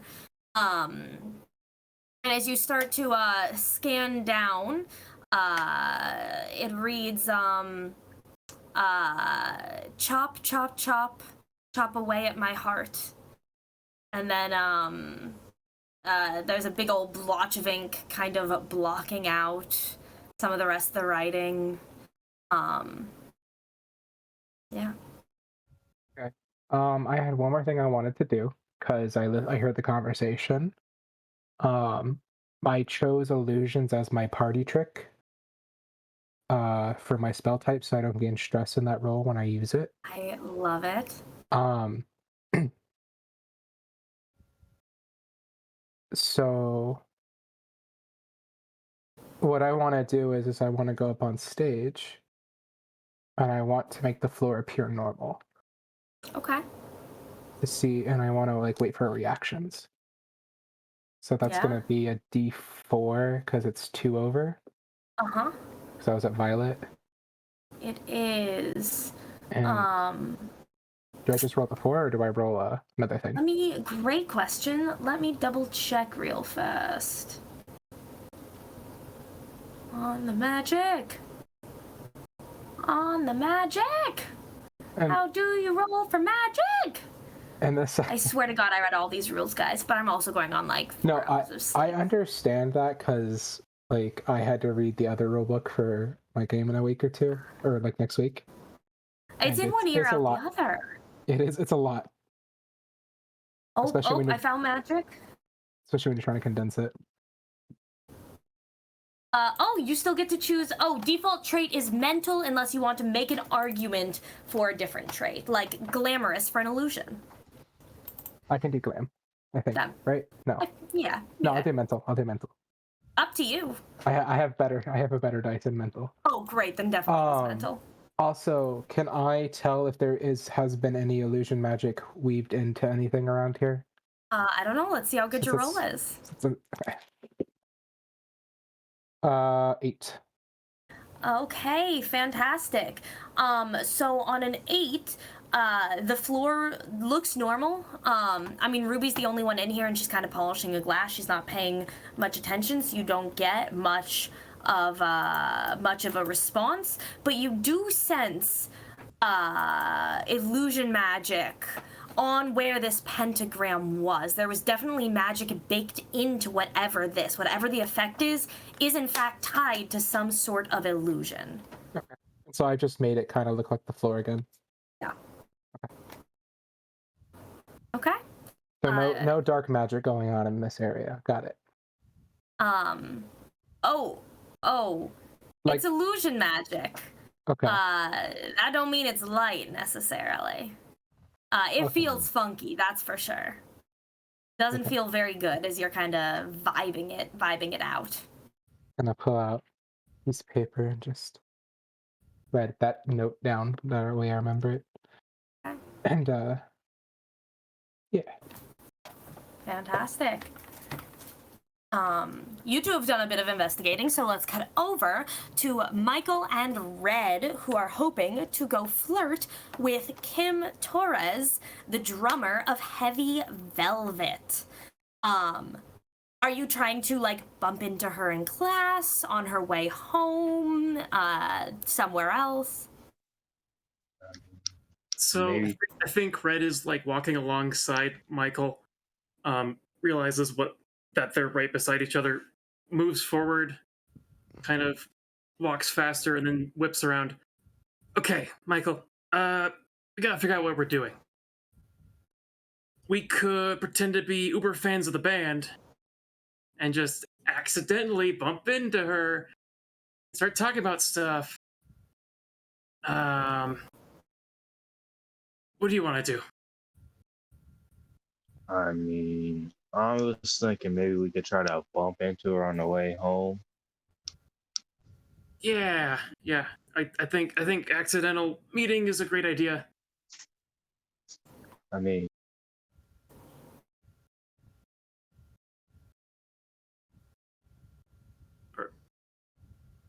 Are you talking, Bobby? oh, yeah, We my lost bad. you. We lost That you. last bit, I wasn't sure. We heard, My- I mean, and then my the hands silence. I was slipped like, what off. do you mean? I don't know. I'm so curious. I mean, we'd probably be able to fully get all the information we want that way. Yeah. How about you take the forefront and I can kind of follow up with questions depending on what's going on.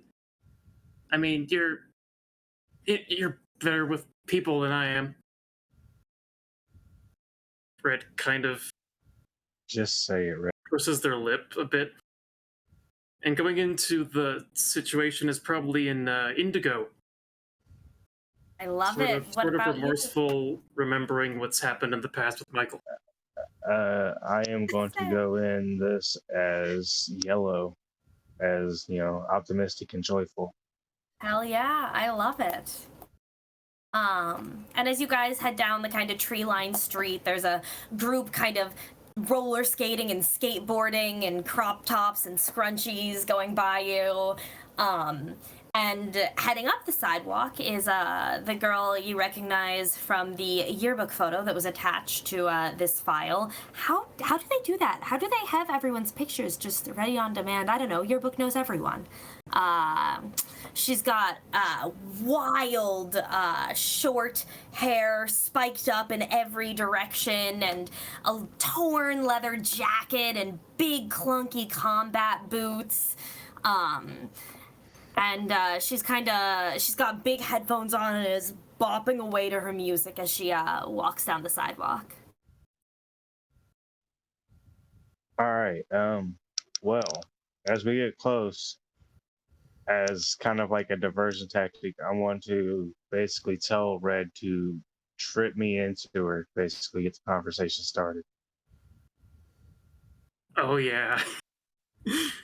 Yeah, Red is totally down with that. And as they get really close, maybe like walking the other way on the sidewalk, like kind of going opposite directions, Red just really, and this is probably going to be a roll, but subtly, accidentally trips Michael into a collision. 100% going to be a roll. Yeah. And Michael, if you'd like, you can help with this. You can contribute a trait or a emotion dice, and have Red roll 3 die. I would contribute an emotion dice. Okay.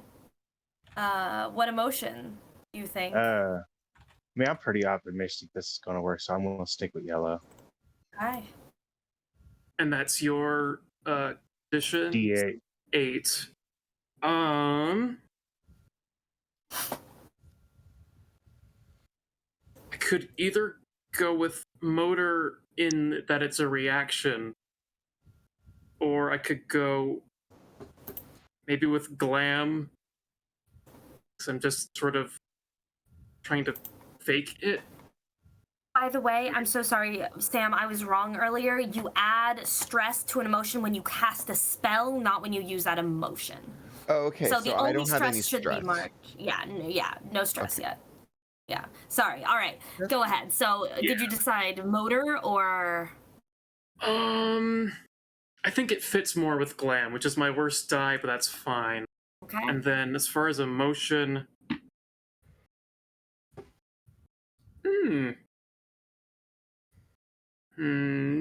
maybe a little bit of orange, because although the determination and assertiveness, the determination, maybe not revenge per se. It's not like a red, but maybe they've wanted to trip Michael for a while. I love it. Far away, so that's going to be a D8 and 2D4. Let's see what we got. Okay, so the D8 is a 5. One of them is a 1. One of them is a 4 that explodes. You get to reroll the 4. Yeah, so we're at 10 currently. So you don't add them together. It's whichever one is highest in the end. Right. Oh, of the. So like you get to reroll the yes, 4. yes. If you get a 4 again, that one becomes an 8. You reroll it again, it becomes a 12. So that one could be the highest from the explosion. So it's a 6 and a 5, so an 11. Okay. So you sorry, one more time. You don't add them together even with the help dice. Each of the 3 dice is separate. It's whichever one is the highest total. So that would be your 8. Oh, whichever is the. Oh boy, I misunderstood the rules. Okay, so then on my D4 I rolled a 4, and then a 2. That's a 6. That's a 6 total. Yeah. That is the highest of anything. Yes. Didn't you get a? Oh, the 6 is the highest. I see. Success with consequences. Sure. Yeah. You love success with consequences. Yeah, so you trip Michael, who gives off a stellar performance. She does not get that it's a performance, but she glares at you, Red, as Michael kind of stumbles into her, and she kind of grabs you kind of by the back of your neck, Michael, and like hauls you back up into a standing position. And her gaze is fixed on you as she goes, "Dude, what the fuck?" Oh man, I don't know what happened. I'm so sorry for messing up your groove. Oh, no worries. I was talking to your friend. You're fine, dude. Oh yeah, he's like, he does that sometimes. He's just, he's a jock. It's that toxic masculinity. Toxic femininity? Big feet. I didn't mean to do it. Toxic feet itty. Man, I'm really digging that hair of yours. Anyway, Michael, I'll catch you later. And Red's gonna kind of play it off as, okay, boy, she she saw right through that. So Red's gonna play it off as completely intentional from the start and acting like a bully. It's just gonna start walking down the side. And she kind of turns to you, Michael, and kind of brushes off your shoulder. You okay? For real? Yeah, I'm cool. Like, he just does that sometime. But You guys ought to like go to like the counseling center together. They're pretty good in there. They really helped me and my band work through some shit. oh, you're in a band?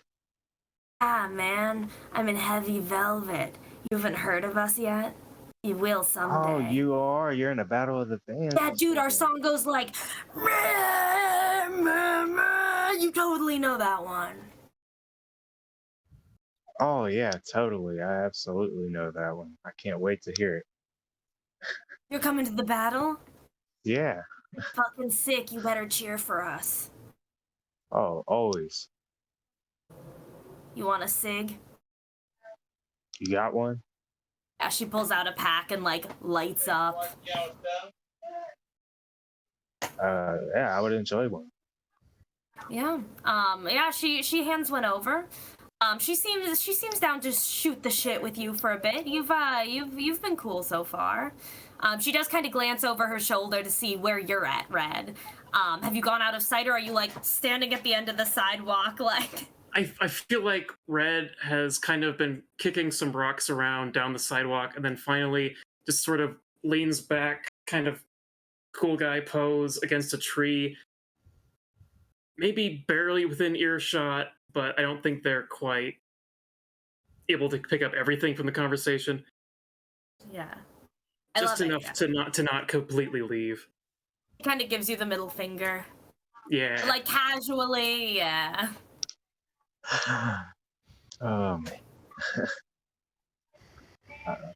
I guess I would like ask her if she wants to go get something to drink and maybe talk for a while. Yeah, if you're buying. Oh yeah, I'm loaded. I got this. Do you want to invite your friend? We can like talk it through together. Yeah, we can invite him. Okay, I'll call Red it'll be over. like, maybe I'll even get some ideas for my song. I've been trying to write about conflict resolution in my new one. It's called Death to Feelings. I might really get some inspiration from this. Thanks, yeah. Yeah, so yeah, if you guys want to go grab a drink somewhere nearby, she seems down for that. All right. Well, I guess I want to try my best to get information from her Okay. while we're drinking. So how are you prying? Are you trying to flirt? Are you trying to like kind of outwit her, trick her into admitting something? Oh, I'm trying to flirt. I'm trying to flash money around. So that's definitely glam. The emotion could be the yellow optimism if you're feeling good about it. It could be the orange if you're feeling really determined. And red, if you want to tell me how you're helping, I will let you donate a die as well. Okay, so one question. One of my strengths is the filthy rich. So when I use money to my advantage, could I use that with my glam since we're going to go get Hell something yeah. to drink? I might as well You're buying her splurge more drinks money. and meals, absolutely. You're pulling out that black credit card at this like grunge dive bar. You're getting weird looks from everyone, but she's thrilled.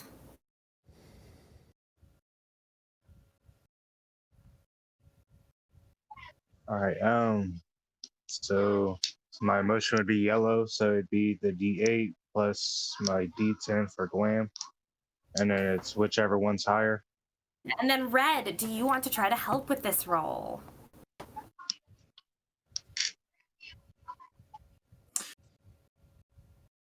So Red was pulled along with this, I assume. Oh, the whole way there. Yeah, He's yeah, like I'll trying to talk you through like a couple's journaling technique that she learned and like breathing exercises she and her bandmates do together and Okay. Drummers don't need to breathe. And the question was whether they're helping out with With trying to get the information. trying to He's get the trying to information. flirt and be slick. Are you wingmanning somehow? And if so, how does Red fucking wingman? Wingwoman? Wing folk? Yeah.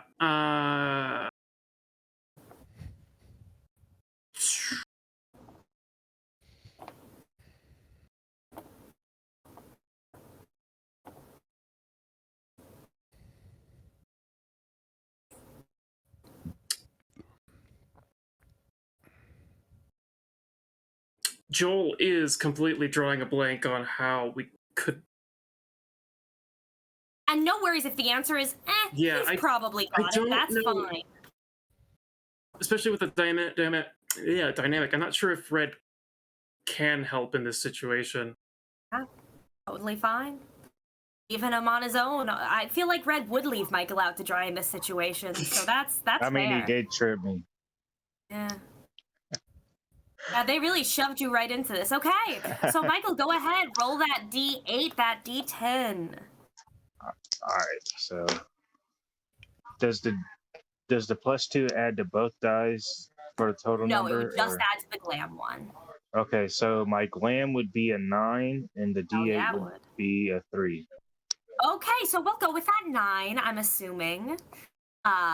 If you want to take that success, as she like gets a little tipsy, a little flirty back, you're kind of trying to pry. What exactly is it you're trying to pry about? The drawings, her bandmates, any like weird stuff that's been going on?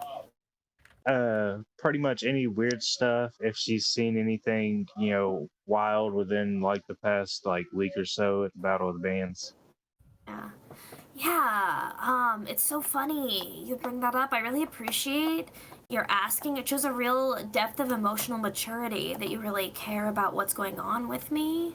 That's really cool of you. It's been a little weird, honestly. Our band has been like through some really tough times, and I thought we were really in a good place. But our drummer, yeah, I can't say his name because that's part of the whole shtick. It's part of our performance art. There's just been something weird and shady. He's been skipping rehearsals, and I can't get a beat on it. Whenever we ask him about it, he just like dodges the question, and it makes me feel really really unheard. Like my concerns aren't being appreciated.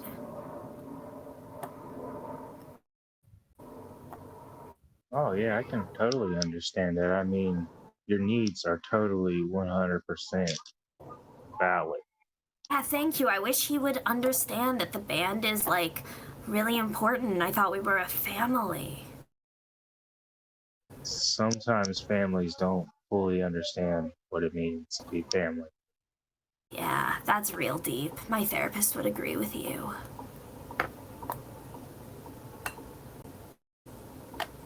Anything else like been going on weird? Like I've been hearing some pretty strange things about the Battle of the Bands. I mean, we've been rehearsing our big finale. We gotta have some sick stuff every time, We gotta go bigger and bigger and bigger. And I can say it's gonna blow your mind. I know I'm pretty mad at our drummer right now, but he came up with the idea, and man, it's sick. Any idea of like what this drummer's planning? Well, yeah, but I can't tell you. That would ruin the finale. You just better know that your socks are gonna be fucking across the room. 'Cause they were knocked off, get it? I mean, literally or like mentally? Like, figuratively. Ooh, are you gonna like incorporate? I heard about this one band once who like incorporates magic into their, everything about their performance. Is there gonna be anything like that? Well, it's not like real magic. We like... it's like stage fake. magic. It's like stage magic, We don't really bring our real magic onto the stage. I feel like that cheapens it. when you can really do the trick versus Yeah. when you have to use all the tricks to do the trick. We're really losing the art of magic, like good stage magic. So we really try to bring it back to the roots. We don't play around with that shit. Yeah, I completely 100% agree with that. Yeah, I think music is better when you don't like magic stuff. I like you. Kind of looks at Even Michael. though you pushed your friend earlier, you've got a really good heart under all that bluster. I'm gonna write a song about you. I'm going through some stuff, and maybe I think counseling is a really good idea. It really helped me, man. Dude. Bruh. Dude. It's clearly a non-gendered thing for Kim. Is there anything else either of you guys want to try to pry about while you have her in the bar?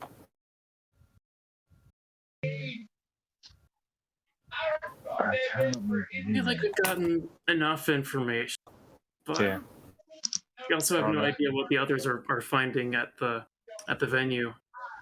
We should probably have the four of you reconvene, discuss what you've learned, any theories you have, and what the next steps are you want to take. I agree with that. I think we should go find Vant and Jeb and tell them what we have found. Yeah, after Red and Michael eventually politely excuse themselves, Red says to Michael, "Ugh, I knew we were forgetting something in the plan. Where were we going to meet up afterward? Are we going to the venue? Are they coming to find us?" I mean, let's head city. towards the venue. I mean, we probably got transportation, so we can just drive over there. I mean, we do have my car. What's your car look like, Red? We could Is it take neat? my Is it car. messy? What color is it? It is... Oh, yeah. Feels too cheap to say it's red. Oh, Red is I the was first hoping you would color. say it was red, but up to you. I feel like it's like a red Cadillac or something like that. It's not dusty or anything, but it's also not. It's not like Red cares too much about the car. Yeah. We could take your car, or we could take mine. Wait, you have a car? I'm filthy rich. I got everything. Well, yeah, but like when we were when I don't remember. What's your car? And where is it? Because mine's parked a few blocks away. It's a Rolls Royce, and all I gotta do is beat my driver. Yeah. It's got AC, drinks, snacks, good music.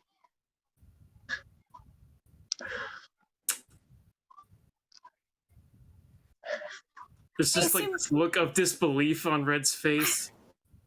If you insist. And you all take the Rolls Royce on an approximately 3-minute drive down the street, essentially, to the warehouse. It's like you hop in, you go 2 blocks, you hop back out. Just in time to meet up with Vant and Jeb as a chance to share what you all know and figure out what you want to do next. Did Jeb disclose with the party the information about the illusory magic? I don't know, Jeb. Did you? I have not. Not. Would you, or are you with? Oh, okay. Gonna withhold it. Okay. Because just kind of sitting and observing at the time. Because I'm waiting for someone to stumble upon the stage and be like, "Where has all my hard work gone?" Sort of thing. Also, I meant to ask this earlier. What was the symbol on the stage? Like, what was it a paint of? Like, pentagram. Okay. Yeah.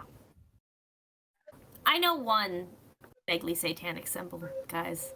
That's it. That's all I know. Hey, we're gonna milk it for all it's worth. It is Oh, Yep. yeah. Could use the alchemic So, symbol for sulfur. Red, Michael, we've had a most enlightening few, maybe, how long has it been? Maybe half an hour? I spoke with Ruby, and Ruby informed me that there's a masked person, I believe it was the drummer of Heavy Velvet. They have, end quote, a surprise for the show, and the greatest finale is in store. That could possibly end in the death of a lot of people. There was some confusing language that Ruby used. Take me out could also be a bit of a death threat. Could also be a very good pickup line. And then Vanta's going to write that down. Oh my god. So we also got some kind of similar information from the lead singer of Heavy Velvet on the drummer. And what was that? She said that he has been acting very strange here recently and he has been skipping practices. And when she asked him about it, he gets very offensive towards it.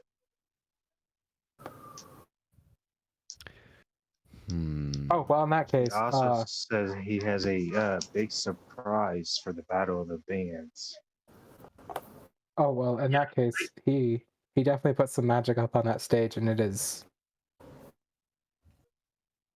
less than what's the word I'm looking for here? Anyway, it's just I don't think it was very good. Not very Not good, very as good? in That's as the in word? as in dark magic. It was illusionary magic, but it wasn't from a good place.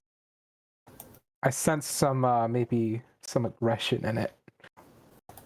You see, Something- that is weird because I kind of asked Kim about their routine, and she said that that it was all like not real magic, but all just like showiness. But this was Yeah. real Confused. magic in the venue, See, right, Jeb? yeah, see, illusionary magic's kind of my thing. I've kind of put on whole shows with giant illusions, giant circus acts with them. People pay really good money to see them sometimes. So I know my illusion magic pretty well. Is that another two truths and a lie thing? Yes. Okay. Hell yeah. Nice. Take your heart. I feel like Kim was pretty genuine in that. At least she doesn't know if there's any real magic going on. But then again, I feel like the drummer is secretive enough that he wouldn't tell everybody if there was a secret whatever magic. Bad VBs. Yeah, I don't know what he was trying to do with it, but for the most part, what I did was, if you guys wanna, because now that I have some more information about it from you guys, I put an illusion on the stage myself to make the stage look normal, as if he never painted a pentagram on the stage. By the way, yes, he put a pentagram on the stage and put and some magic into it. But now it looks normal. So keep an eye out for anyone's reaction to this stage. Because if it's just not him who reacts, it might be multiple people working together. Jeb, that's brilliant. Mike, can I just skin you alive? I really want to see your inner beauty. All right, Ruby, can I have a drink, please? I know it's not showtime, but I need a drink now. Oh my god. Oh my god. Yes, of course you can have a drink. How do you feel about sex on the beach? Oh, I just want straight liquor, please. You can mark your heart for that, Vant, for that horrifying pickup line as she starts to pour you, I don't know, a shot of Rum. vodka. I have so many What do people take hearts. shots in? Uh, That was Whatever. Red leans over to Vant and just kind of whispers, "What was that?" Because that kind of just traumatized Jem a little bit.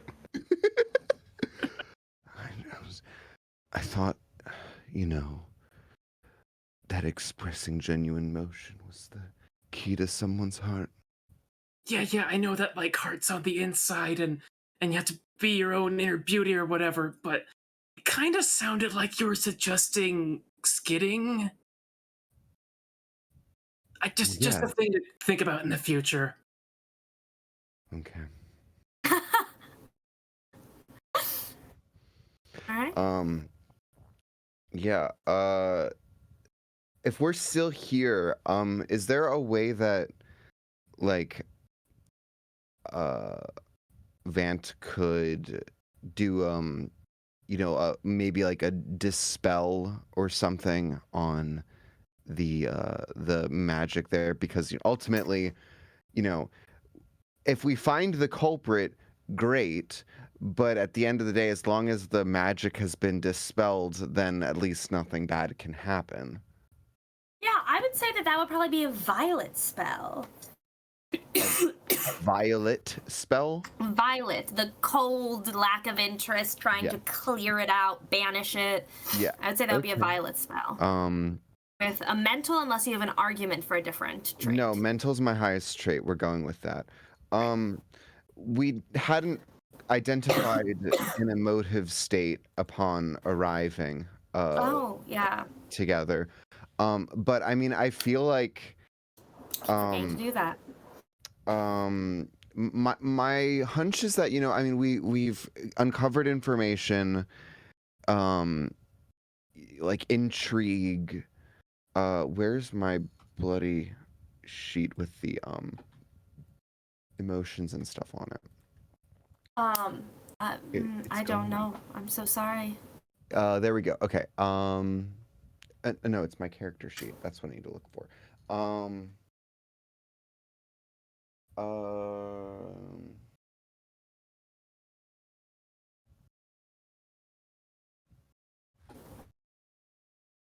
I feel like orange as the emotion makes sense. Vigilant anticipation, that kind of makes sense to me. Yeah, absolutely. For the emotion. So, if we want to roll with the same starting emotion as last time, this is one away. Okay, so that's a D6.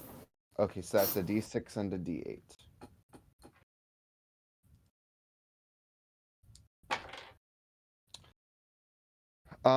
Hey, friends, we're gonna use one of my hearts because I rolled a 1 on the D6 and a 3 on the D8. Okay, which one would you like to re-roll?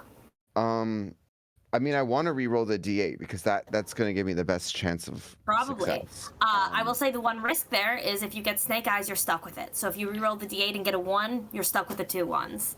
Hey, that's fine. I'm not at any success right now. That's true. All right, so we're re-rolling the D8 and we're praying that it's better than a 3. And it's a fucking 8. So, okay. I will take that. Is it still explosive if it's rolled with a heart or no?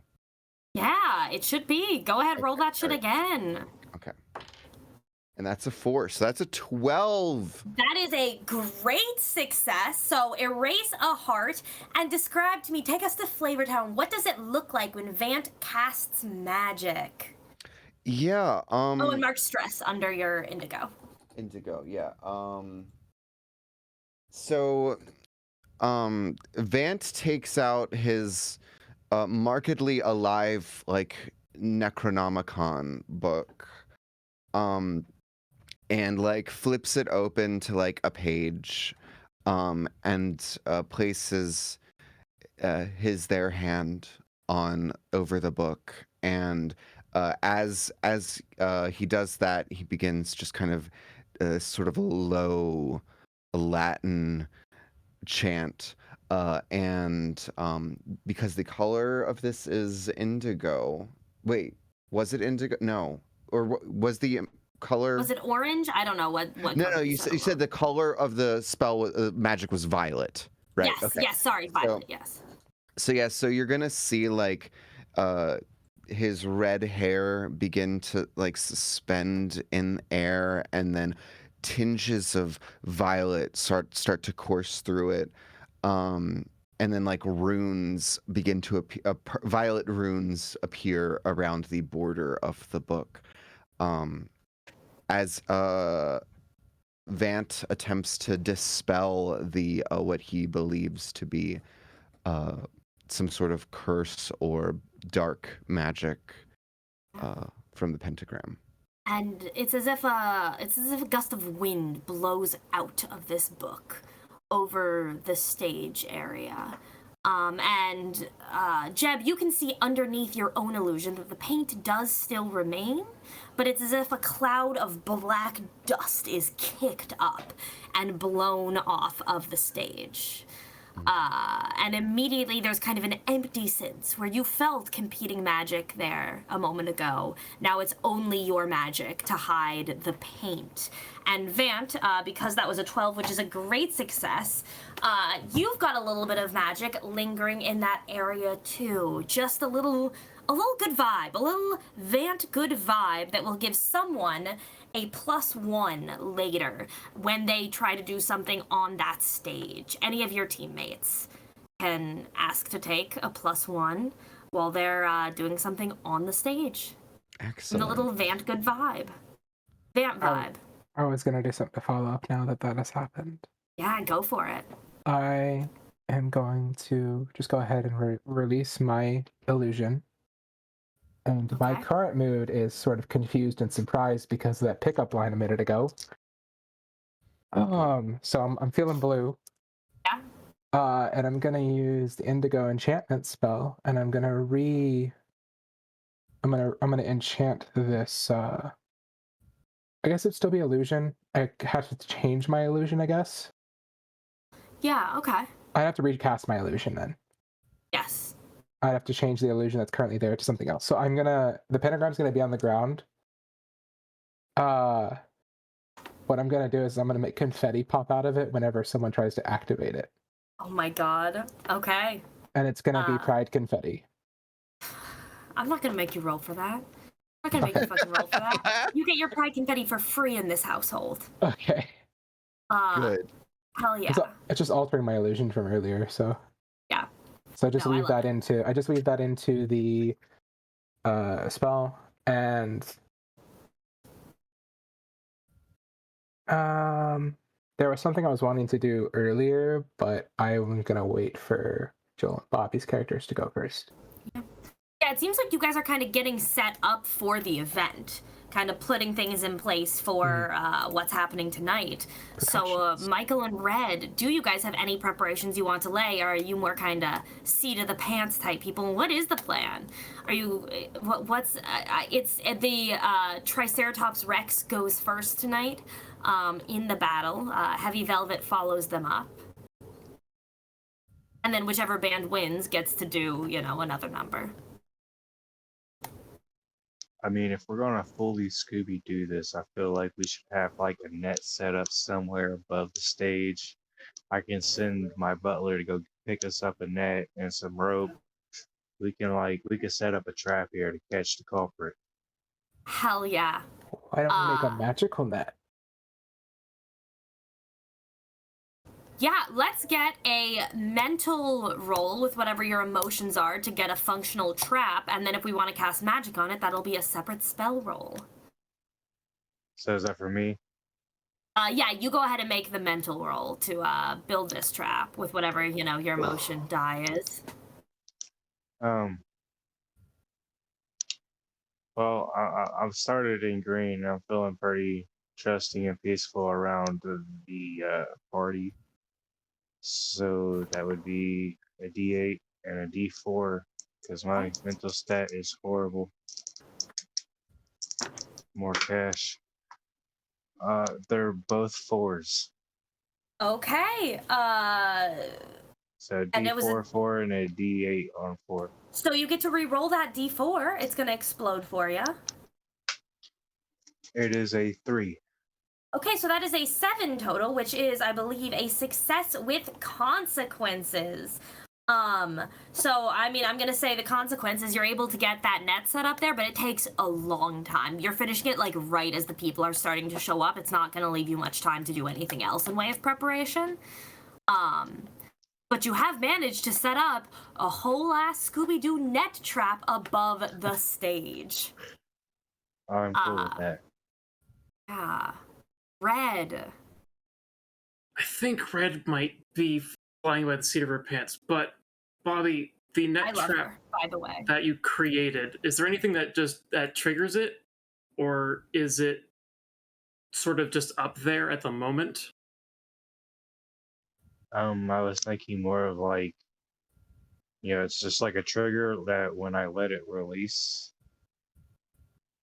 it just drops onto them. Cool. But what's the trigger? Yeah. When I see assuming, like, anything weird happen. So you yourself are going to be in position waiting to release it? Yes. Okay. Okay. Yeah, I don't think Red at the moment has anything to add.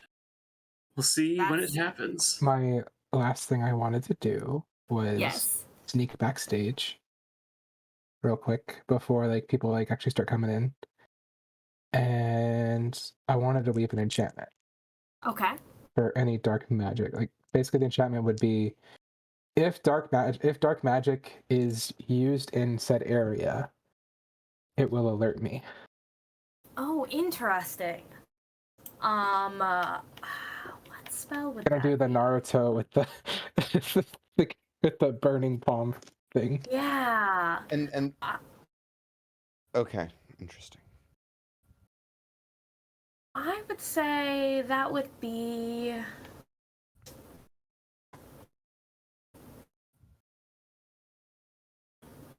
Yeah, I would say that would be an indigo. That would be an enchantment. Mhm. A kind of sensing something happening. Yeah, so you can roll for an indigo enchantment, and you will want to mark stress under indigo after you do so. Mhm. And mental, unless you can make an argument for something else. Let's see here. I did mental. It's fine. Now is it blue, so it's 2d6s. 4, and that's 9. So 4 and 5, 9. Okay, so we've got a 5 as our highest, which is, I don't remember. I think that's a fail with consequences. Or it might be a fail with no consequences. What is it? Let's find out. What? 5, you said? I mean, 5 is success with consequences. Can I use a heart reroll? Yeah, you sure there's can. also the free +1. There is the free +1. 5 would still +1 is still 6, so wouldn't get you to 8 yet. But once you reroll, you could. Then on a chord one. Me move things around. Okay, yeah, I don't know 1, so So are we sticking with a 5? yeah. Okay. So as you go to leave this enchantment on the net, you can feel something strange, kind of Oh, I'm not putting lingering. I'm not putting an enchantment on the net. Oh, sorry, on the area for the dark magic. Right. Yeah. Right. Okay, yeah, you feel something kind of strange, kind of spreading, and as the rest of you watch him, you see his fingers are glowing like a bright white light, and it's obvious that there's some sort of magic going on. It's not clear what it is, but anyone looking at you would be like, oh shit, yeah, dude's got magic. Does Jeb look like they need help? Does it look like part of Jeb's magic? Or Yeah. something other? Okay. I mean, it's Jeb's magic. It just has a little bit of a side effect, you know. They've got a little bit of an extra little buzz going on. Writing too But- many words. The enchantment feels like it's in place, and people are starting to pour in. crowds are arriving. Yes, go ahead, Vant. Yeah, I just want to throw. I'm going to use my my once per session Hell yeah. ability with my Lightborn buddy, and That textbook. yes, my textbook. And I'm going to ask my magical friend to basically serve as a not necessarily a bouncer, but as like a security camera. Ooh. So that, but specifically targeting anyone who's coming in that bears signs of like they're wearing a magically enchanted bracelet, or they have magical drugs, or just acting as like that kind of like a bouncer sort of, and tucked away so it'll alert me to who I should keep an eye on. Right. If we're looking for an actual member of the band, or maybe we're looking for an inside audience member, who knows? Yeah. Do you ahead. would you say that this is a difficult or nuanced favor? No, I don't think so. I think your textbook's excited to help you out on this one. Okay, He knows so what that he's means supposed to do. I don't have to roll then. Right? Yeah. Then he's gonna do this one for you. You tuck him kind of off to the side of the bar where they've got a good. What are your textbook's pronouns? Does it have a name? The pronouns are Leaf and Let. Oh, I love it. The textbook is sitting on the counter where Leaf can kind of see the whole area and report back to you. Anything sus that Leaf sees as the night goes on. And you get that in place just in time as the doors are opening and people are pouring in. Ruby is pouring drinks left and right. Ash is kind of waving very nervously from the other side of the room at you guys. Red, I saw a finger. Did you have something? Yeah, I think the only prep that Red is going to do is as they're seeing people rushing in, Red wants to get. Is it seating or standing? I would assume standing It's at this standing. concert. Hell yeah, Oh, yeah. in this garage.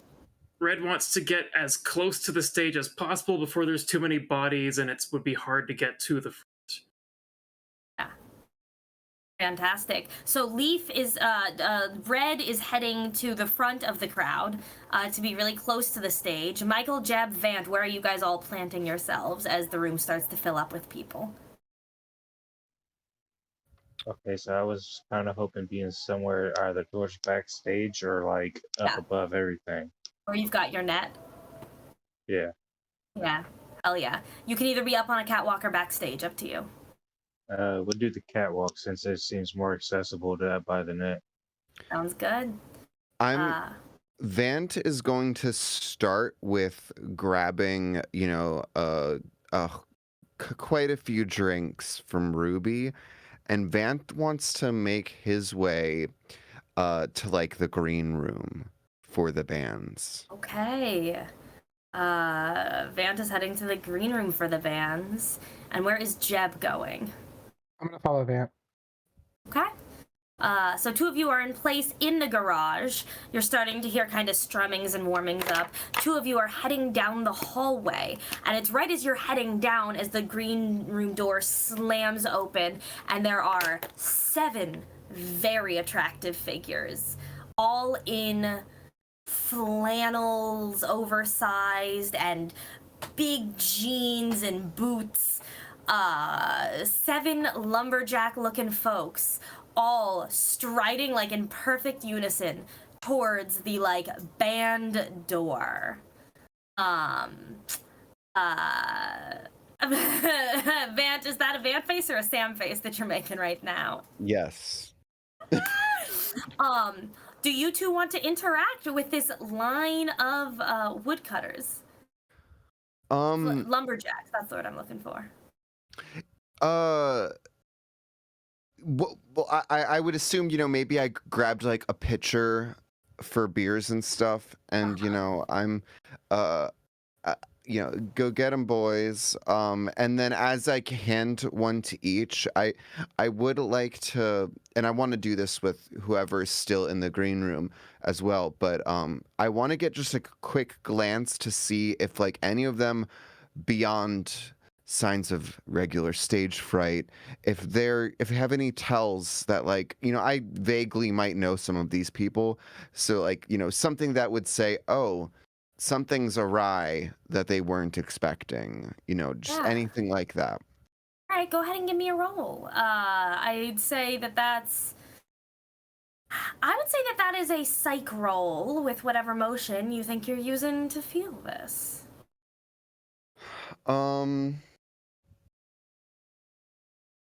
Nothing on the cool side. It has to be orange. It has to be vigilant, Yeah, you're right? Yeah. So if are we going from the same emotional table as before, starting with Yeah, yellow? as kind of when you arrived in the garage. Yeah. Okay. So yeah, we'll say it's one away. So this is going to be, I guess, 2d6, right? Okay, sounds good. Because I have a 6 in sight. Are you doing anything to help with this, Jeb? I on the way down, because I'm just not really going with a plan at this point. I'm just trying to do things best I can, but sticking with the same partner I've had so far. I am going to grab. I'm gonna try and grab like a backstage headset and a clipboard. Oh. Okay, trying to look kind of official there. Yeah. Yeah. I mean, technically, we were invited by the people who are running the event to come help with the event. So I would say that's probably either sway or orange, whichever die you want to give. Okay. I'm gonna do sway because that's, I think, where my 8 is at. So just to get my roll out of the way so that Nyx can get to theirs. Oh, they're helping you. You get an extra die for your roll. Oh, so I'm getting helped here. Okay. Yes. Okay. So I'm doing sway and sway or the orange, whichever one you want to give to Vant. I'll do 8 since I have a D8 here. Okay.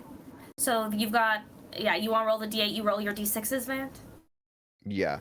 And then at what point do I have to declare if I want to use that +1? Do I get to use it? Yeah, you can do it after I roll. Okay, well, I got a 6 on one of the D6s and a 2 on the other, so I'm gonna roll another. What'd you get on your 8? I got a 7 on the 8. 7. Okay, great. So let's roll your 6 again.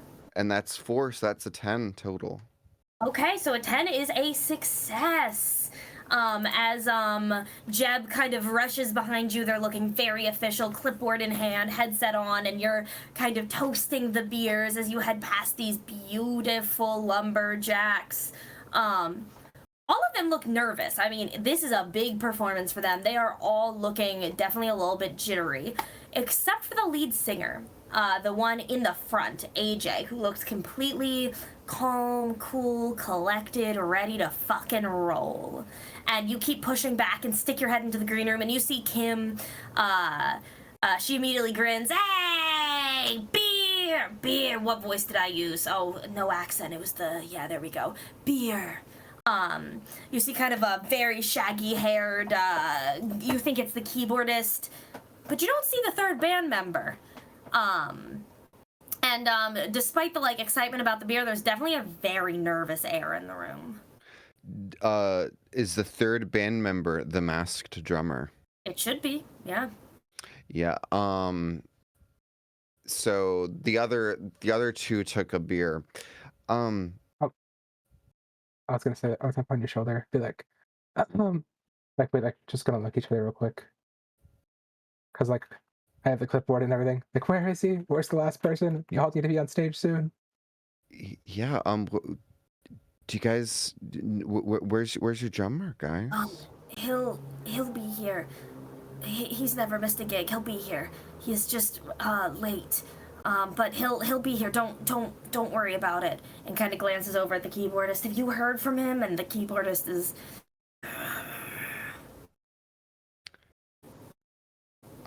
Well. I mean, if he's not here in the next, how much time do we have left? They've got like 15. I don't know. I don't know how Battle of the Bands works, y'all. I decided to run this module. It's chill. Well- Their set is 15 minutes. So they're up in 15 minutes. If he's not here in like 10 minutes, then I'm sorry. I'm just gonna have to like pencil you guys out like disqualification because you guys don't have your whole band. Like, and like No, I'm talking real fast, like trying to like trip He'll them be up to here. see. He'll be here. Don't worry about it. Well, and she pulls out her beeper and starts like paging again. Worst case scenario, Vant heads over to the keyboardist, and Vant's like, if you need it, right over there is, I believe they call it a drum machine. You can program beats into them. They're kind of a new commodity these days, a little bit finicky, but all you do is you just type in your tempo and go. Sick. Thanks. Yeah, just let the stage manager, and I point over to Jeb, let him know when your drummer arrives, though. Meanwhile, out in the main theater, you guys are starting to hear music drifting, and Red and Jeb, you guys watch as 7 handsome-ass lumberjacks stroll out onto the stage in a perfect diamond formation, strike a pose, and the music starts, and they launch into their opening number, which starts off with a strong chop, chop, chop, chop away at my heart, as they're like all miming axes, and the dance is spot on. It's perfect sync. They are jiving. It is a beautiful number. Everyone sounds perfect. The tight 7-part harmonies. I take no credit for that, by the way. That is, in fact, a song from Milo Murphy's Law. The people who did Phineas and Ferb. Just to be clear, that's fully copyright stolen. Didn't think it up beforehand. Threw it in at the moment. We rock and roll with these things. And these lumberjacks are killing their performance. Michael or Killing Red. the performance, you say? I do say that. I did. Dark magic-y killing? You know, at the moment, you're not sensing any dark magic, but their performance is really good. Like, too good for, like, a college-age band. Oh, made a pact with But the no devil. I got it. Yeah, Jeb, your fingers are still glowing the same white color. Is there anything either of you two want Wait, to they're do still during this glowing? act? Yeah, they're still glowing. Oh, this is a lingering effect, clearly. Oh, okay, so I just have glowing hands. Yeah. Cool. If anyone asks no, you about it, I'm gonna make up the lie now. No, we want to let them finish their act is a totally fine answer. I don't detect anything, right? Like at all. No? Okay. I feel like Red started the concert not really getting into it. She's kind of, okay, whatever, but eventually was originally keeping watch and is no longer keeping watch. And it's just vibing And is with like music. vibing. Incredible. They do 3 numbers back to back of wood carver puns, and each number is better than the last one, and the shirts are getting unbuttoned and the sweat's dripping, and it's like boy band epicness. And as they finish, the crowd just erupts in applause, and there's there's like a 10-minute break and changeover. And it's about midway through this break that Jeb and Vant, did you guys return to watch the performance, or did you stay in the green room? I am waiting near the green room. You know, Vant is like a perpetual fly on the wall, so I think he's kind of like gone like off to the side of stage so he can like get the best sort of vantage point of everything that's going on around him. Has Leaf returned with any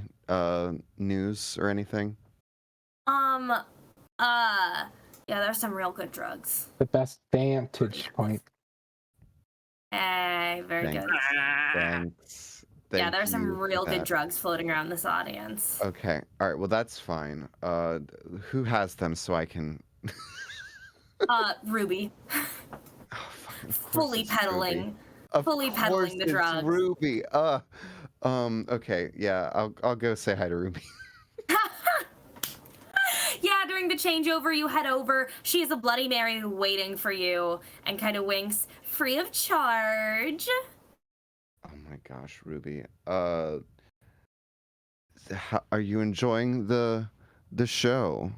Oh my god, they're so dreamy, don't you think? Normally I like the like brooding bad boy type, and she winks at you. But I gotta say I'd make an exception. Sorry, I've had a lot to drink already. Every time I make a drink for someone, I take a sip off the top. Shh, don't tell them. I'd make an exception for the lumberjacks. They're gonna win. I would too.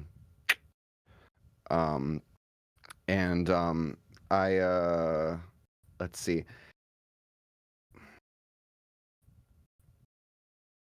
I mean, if Ruby's just peddling the drugs, I think yeah. I think I'm gonna just kind of hang out and see what's about to transpire. Like if I need to step into action, I kind of want to be in a good place for that. Yeah. You actually watch as she pours a drink, turns to the side, you hear a loud sniff, and then she turns back and like keeps pouring the drinks. She's knows what she's doing. Oh yeah. Oh yeah. Kind of winks at you as she does so. Mm-hmm. Yeah. Good. All right, Jeb, yeah, Dan's good. Yeah. It's about halfway, it's like right 2 minutes into the break when there's a clattering and the green room door slams open, and standing there, face completely covered with a dark hooded mask that obscures all the features, and a dark leather bodysuit, and a pair of drumsticks in hand. And Kim and the keyboardists are like running and like jumping and like he's here, do you see him, he's here, we're ready to go, we can perform, don't worry about it. The one who defaced the stage. Have a good show. The black masked face turns and points at you, and then turns back and heads for the hallway. Just points at me. And Kim and the keyboardist follow. And sure enough, those of you in the audience, 3 of you now, watch as Heavy Velvet steps on the stage. Jeb, are you staying in the green room, or are you heading out to the main performance space? I'm following them, and I am watching them from like the side of the stage, like where they popped out at. Yeah. I'm kind of just observing things around. The drummer heads over to his drum set, glances down at the floor, kind of nods and pulls out the drumsticks. The keyboardist is set up. Kim is set up with her, bass guitar and 1, 2, 3, 4, and the music kicks off. And there's just something off about it. The beat is wrong. And it's throwing off the keyboardist who like can't keep track of the time, and Kim is getting distracted from her solos and keeps kind of glancing over behind her to try to figure out what's going on, as it kind of goes from like the intentional metal cacophony to like kind of just messy chaos on stage. Vant is loving it. This is the no chords, that's the real music. Red, Michael, Jeb, as this starts to go down, any reactions? Any signals for as far as magic goes? Yet. There's still, you see the drummer glances down a couple times at the floor, but there doesn't seem to be he doesn't seem to be trying to do anything yet. Okay.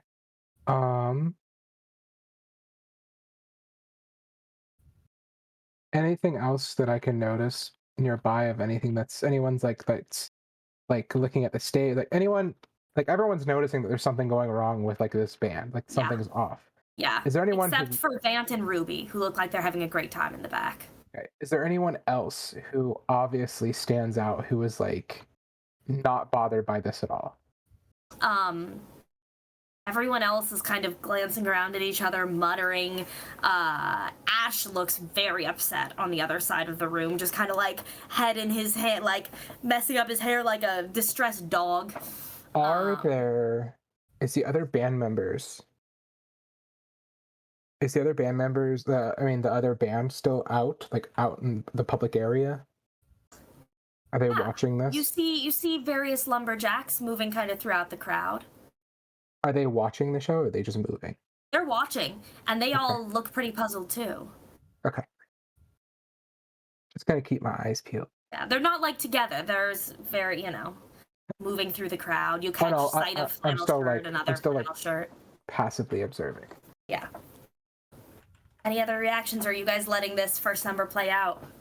I'm just letting it play out till I see something interesting. See how it goes. Am I near Ash, by the way? Yeah, if you want to be, sure. That's fine. I'm just making sure for future, that's all. Yeah. They can be on the same side of the room as you. First number wraps, they launch into the second number. The second number is even worse than the first. Even Kim, 1, 2, 3, 4, like it kind of sounds confused about what's going on. And at this point, some of the crowd members are kind of covering their ears, or even some of the crueler ones are kind of chuckling. At the back, Ruby is high as a kite and just like cheering her ass off for this show, but it's getting messier and messier as the second song goes on, and you know they only have one song left as they start to gear up for their final number. Any last moment reactions or actions anyone wants to take right as they're preparing to, looking just despair on Kim and the keyboardists' faces as they're preparing to leap into it? Ash, you wanna stop this? You wanna let it go on? Because people might start rioting soon, because this is not looking too good. It's not good, but they're guaranteed their 3 numbers. But like, you don't want like the police coming. These people are gonna riot. They hate this. It's gonna be okay. Everything's gonna be fine. I'm not too worried about it. It's cool. They're gonna kill it. They're gonna do great. This band is great. I don't know what's happening. They're gonna be great. You want to do like an intermission to be like, hey, what's going on? Like, give them some water, make sure that they're hydrated, make sure they don't pass out or nothing. He's looking pretty reluctant as they're gearing up to like kind of start into the number. I might give you a roll for that, but let's see what everyone else is doing. If it's anything. Nothing yet. Yeah, I'm just kind of watching and waiting to see what happens.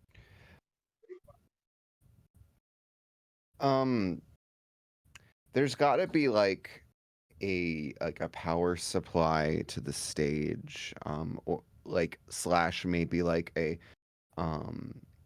like a lighting panel that like I could flip a breaker or something and just like cut all electricity if things start to get out of hand. So I think I'm gonna try to find the circuit breaker, I guess. Okay, you're looking for the circuit breaker. I'd say that's probably a mental roll. With I don't know what emotion you're feeling at this moment. I would say the orange anticipation, because like I know there's a finale and I'm really feeling this music. So like I wouldn't put it in the blue side of things. Okay. So mental is 8, and then if we're orange again, that's another D6. So it's a D8 and the D6.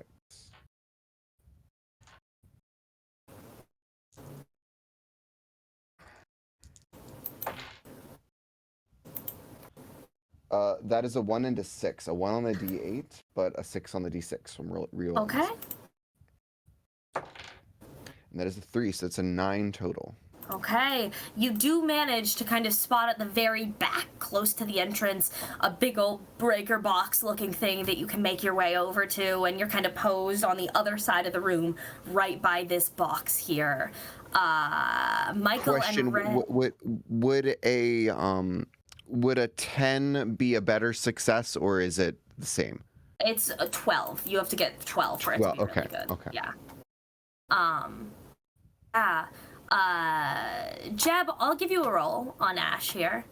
I would say it's probably either Psych or Sway that you're using here. Sway. Okay. I think. Yes.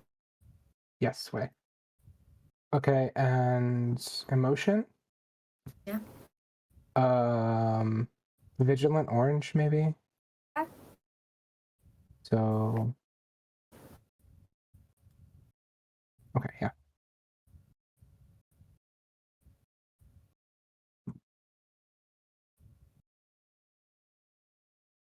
Uh, 12 in total.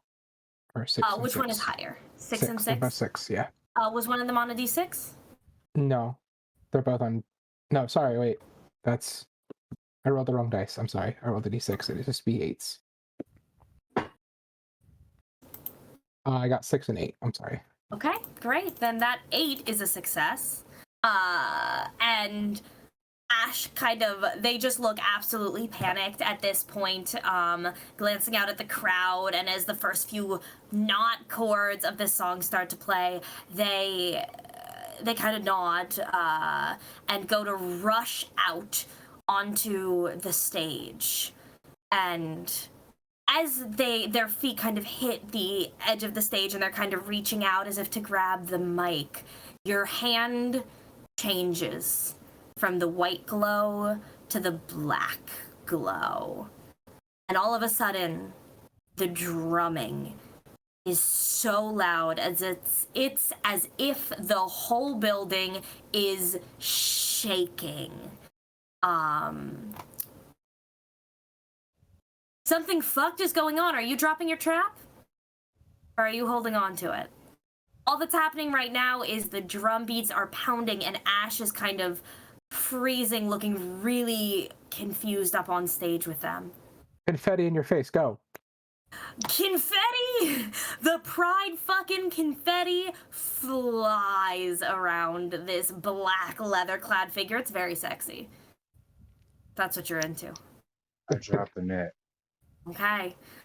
The net is plummeting. Confetti is flying.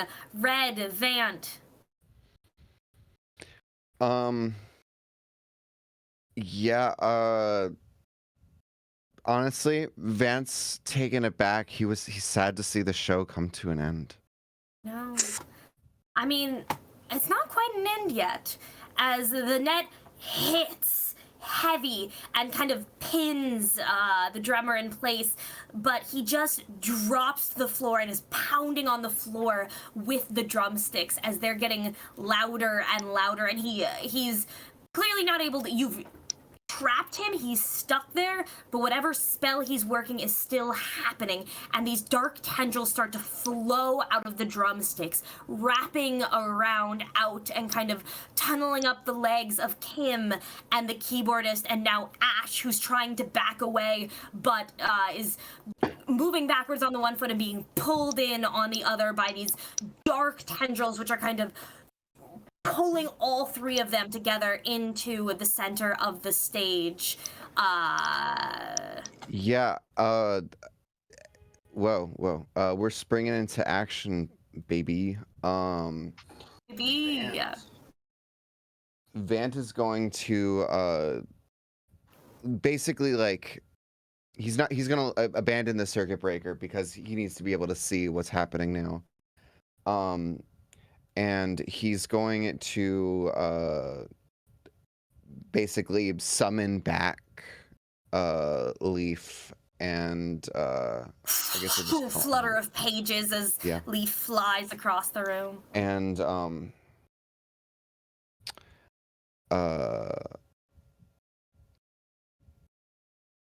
he's gonna cast a spell, Okay. and the spell, he's gonna say, "Some are born to sweet delight.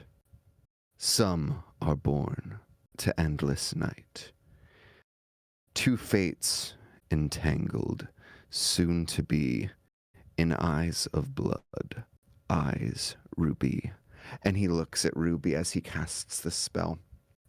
And he's gonna attempt to make like a portal to that dimension that he trapped himself in a while ago. He's gonna make that happen, but under the drummer. Okay. Vant is trying to cast a spell to open a portal. Red, Michael, Jeb. I want to rip his drumsticks out from his hands with telekinesis. Okay, Jeb is casting an orange telekinesis spell to try to rip the drumsticks away.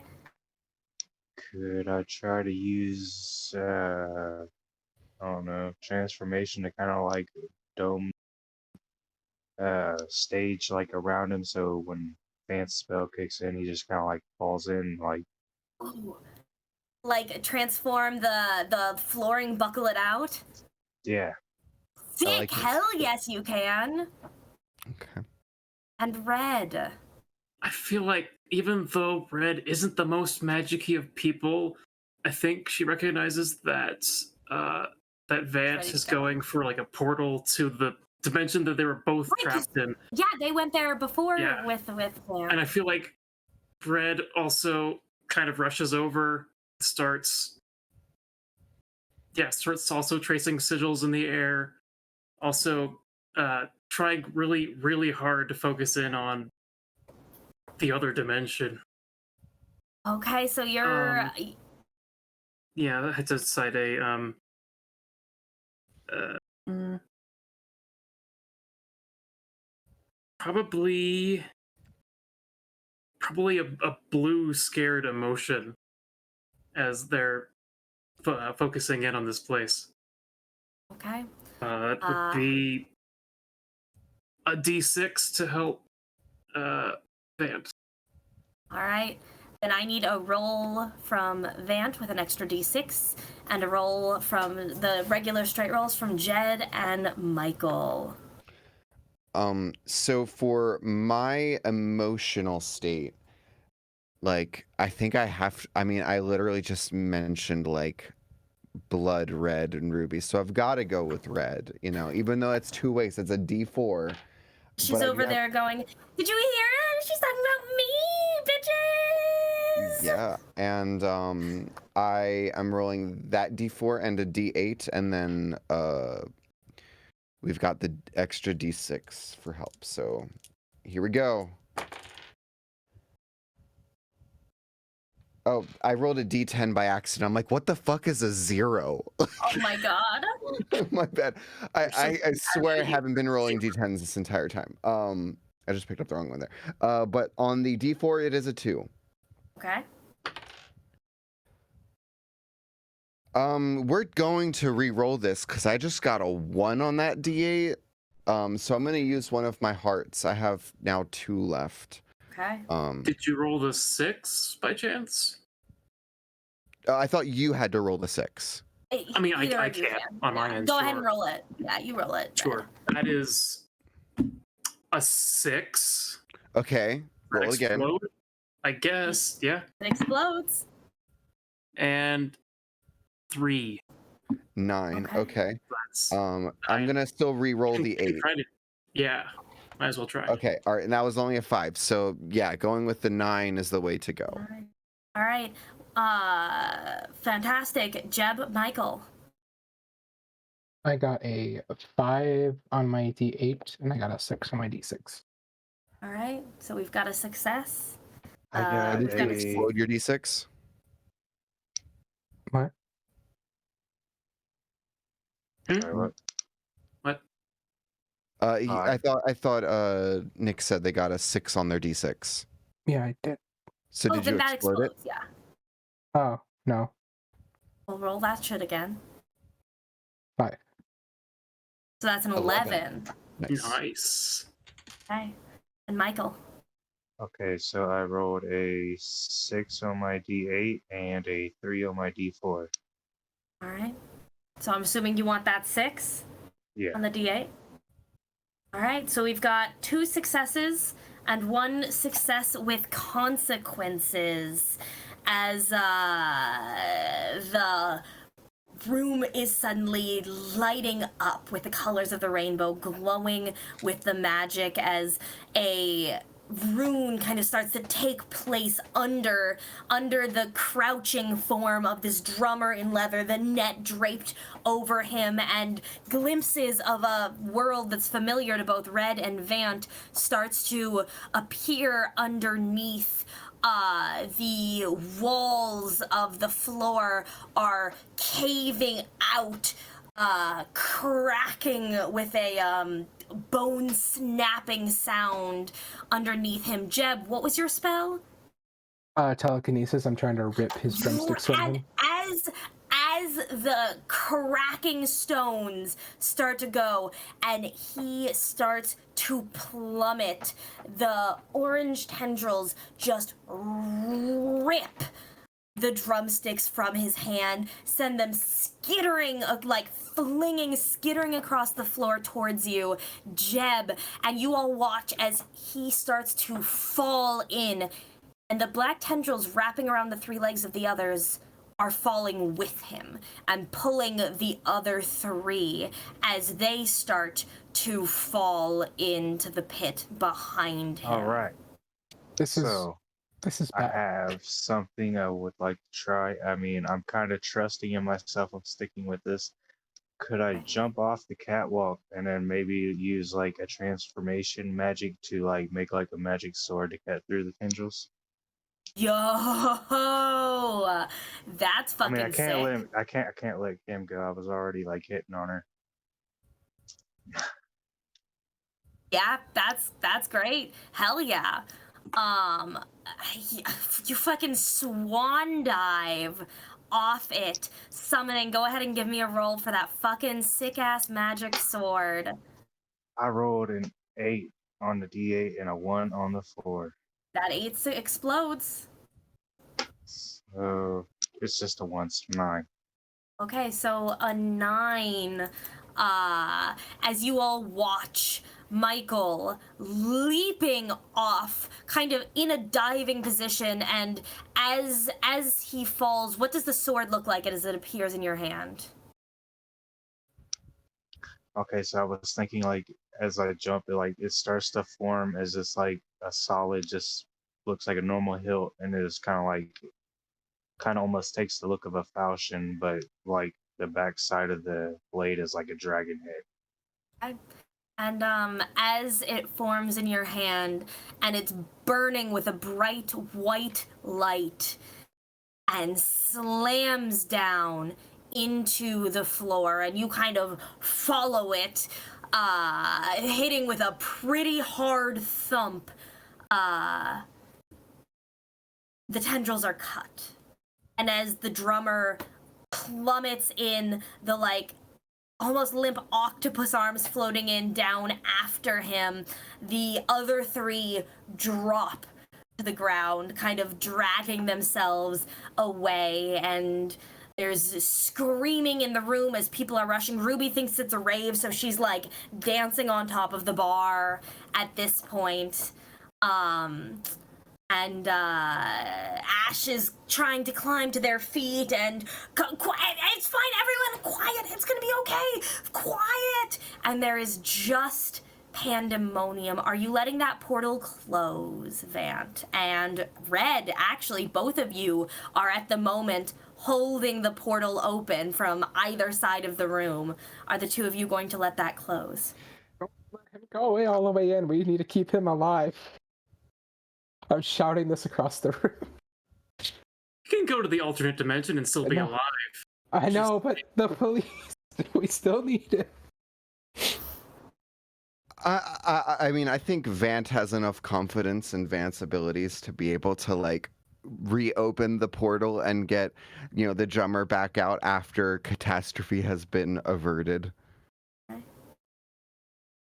a little kidnapping, for the cost of saving everyone's life. It's fine. I mean, compared to killing people in dark magic, I'm sure that's lower Yeah. in the grade, And so then the two of you let it go. And with a snap, the floor is back solid again. The drummer is gone. The only trace left are the 2 drumsticks at Jeb's feet. I pick them up. And I tuck them in like behind my belt pocket. Like I tuck them like in between like my pants where my belt is, and I put my shirt over them. there are Hey, this could be cursed. Careful with those.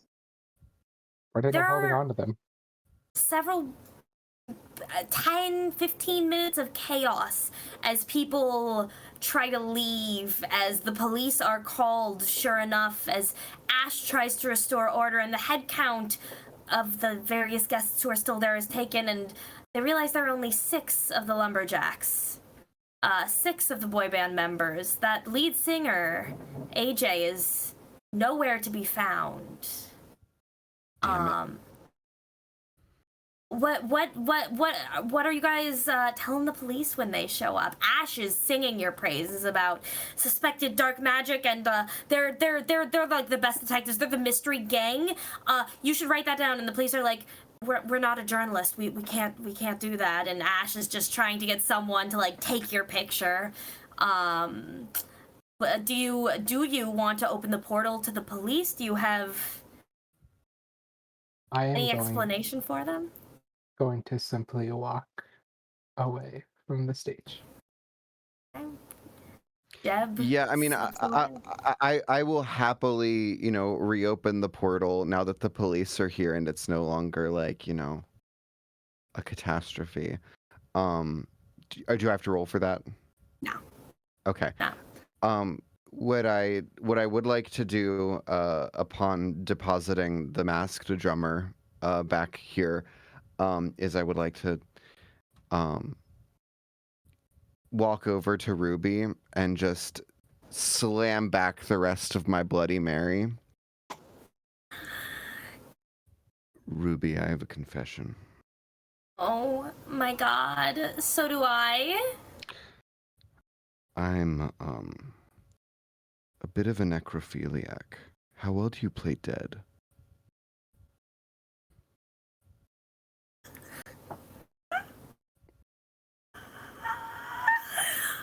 That was horrible. You want to know something really a crazy coincidence? I'm studying to be a bartender because that's like the best day job for actors, and the only role I've ever had was as a dead body on CSI. Wow, your experience is extraordinary. Vant, I'm just gonna step away for a second.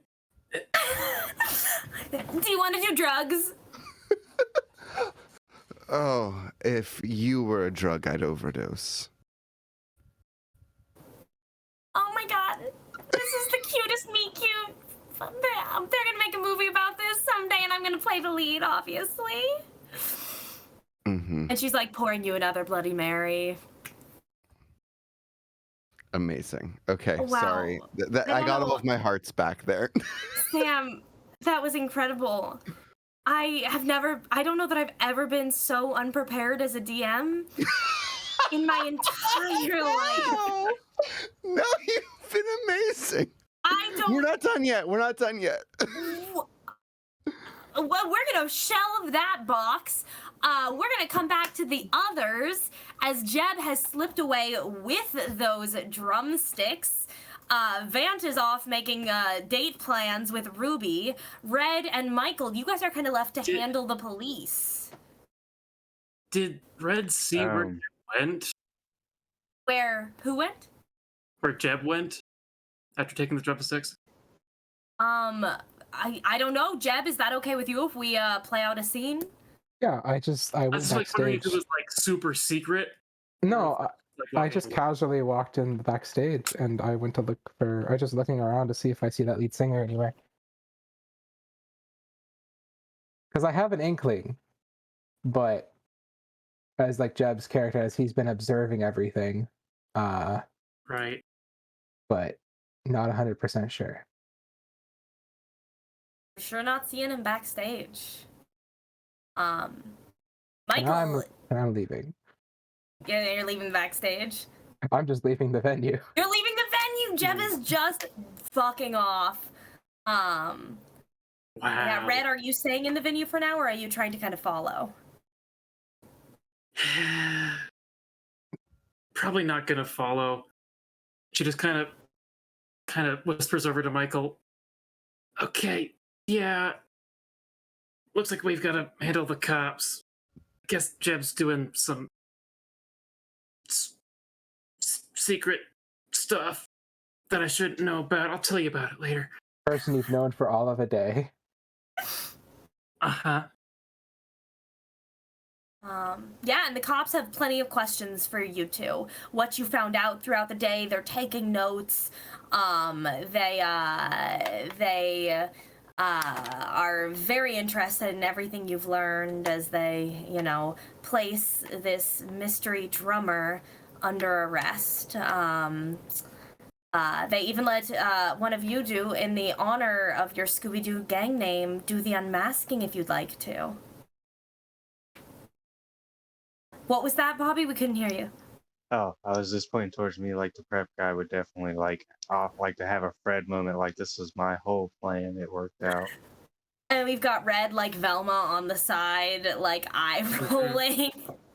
Yeah, I mean, you pull off the hood, and underneath, sure enough, you see that missing lumberjack, AJ, leader of the boy band there, who immediately launches into his villainous speech about how they never appreciated him. They never let him sing backup in Heavy Velvet. It was only the Triceratops Rexes who appreciated him for his true talent. And I'm gonna play my clueless. I'm gonna act all confused when I pull the mask off. Oh, incredible. Incredible. And the police haul him away, and the next day there's an article in the paper with a picture of the two of you, and then like the like subtitle, mystery gang, your names, maybe others, question mark, question mark, question mark. If you have information, please report. But at least you two are kind of local heroes for the next little bit, for having saved the lives of a beloved local radio station and 2 band members, as well as the Battle of the Bands. Let's hop around for a quick epilogue for each character.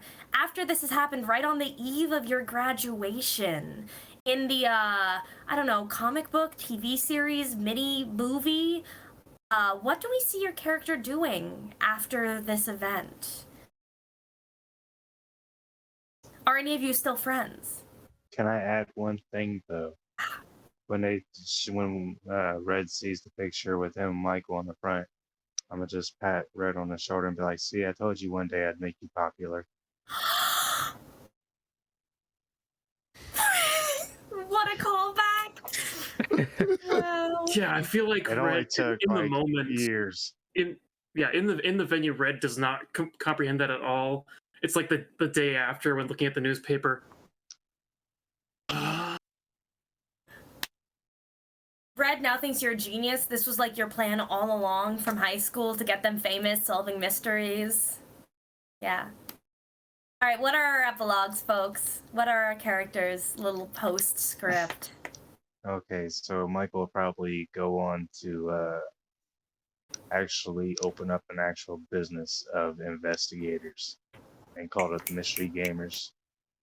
Oh my gosh, I love it. We see your little office, the business, gold placard in the front window.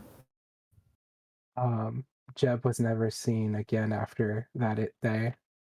He's a freaking demon spawn. We knew it. We knew it all along. So Seb's character thinks that he's a dark spawn. Joel's character thinks that he works for the Central Intelligence Agency. He He came for whatever was happening and left. Either of those could be true. We don't know. We don't know why he wanted those drumsticks. Are they his demon drumsticks? Is he confiscating them for the good of the people? Only Nyx knows what they're up to, what their goals are with this. And the world may never know.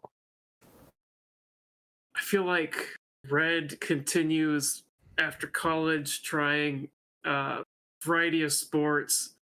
Eventually gets boring winning all the time.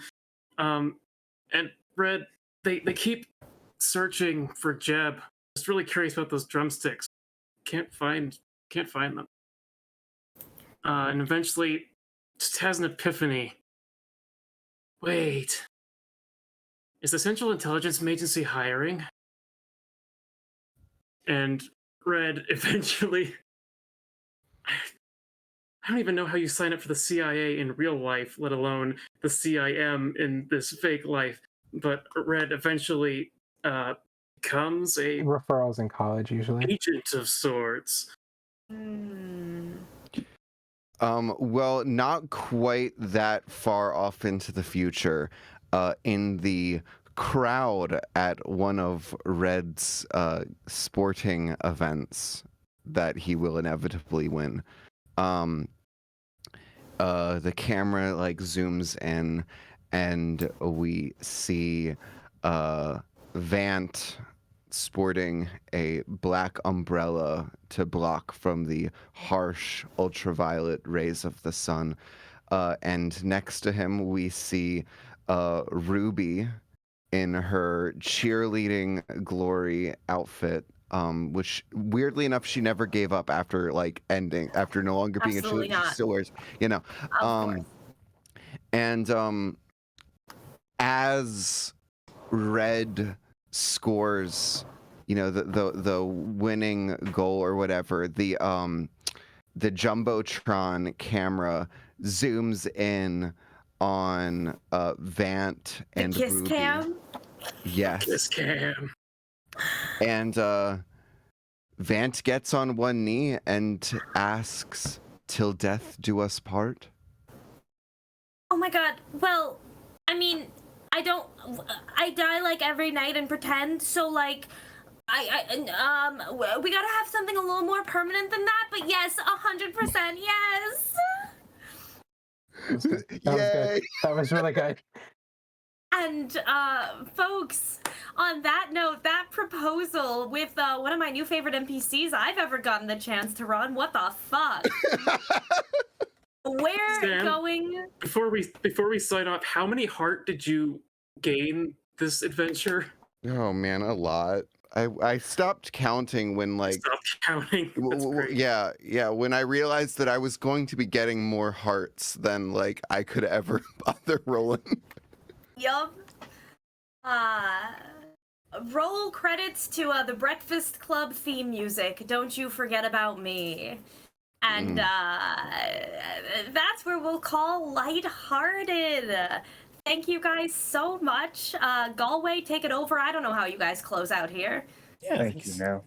Thank you so much, everybody, for playing. Thank you so much, Nell, for GMing. It was an absolute blast. It was a ton of fun. So yeah, thank you, everybody, for everybody watching. As always, check us out here, twitch.tv/helpfulgoat. Follow us on socials. Just look for @helpfulgoat for when we're going to go live next time. And as always, stay safe, be well, be kind to yourselves and to each other. Bye, everybody. Bye. Thank you for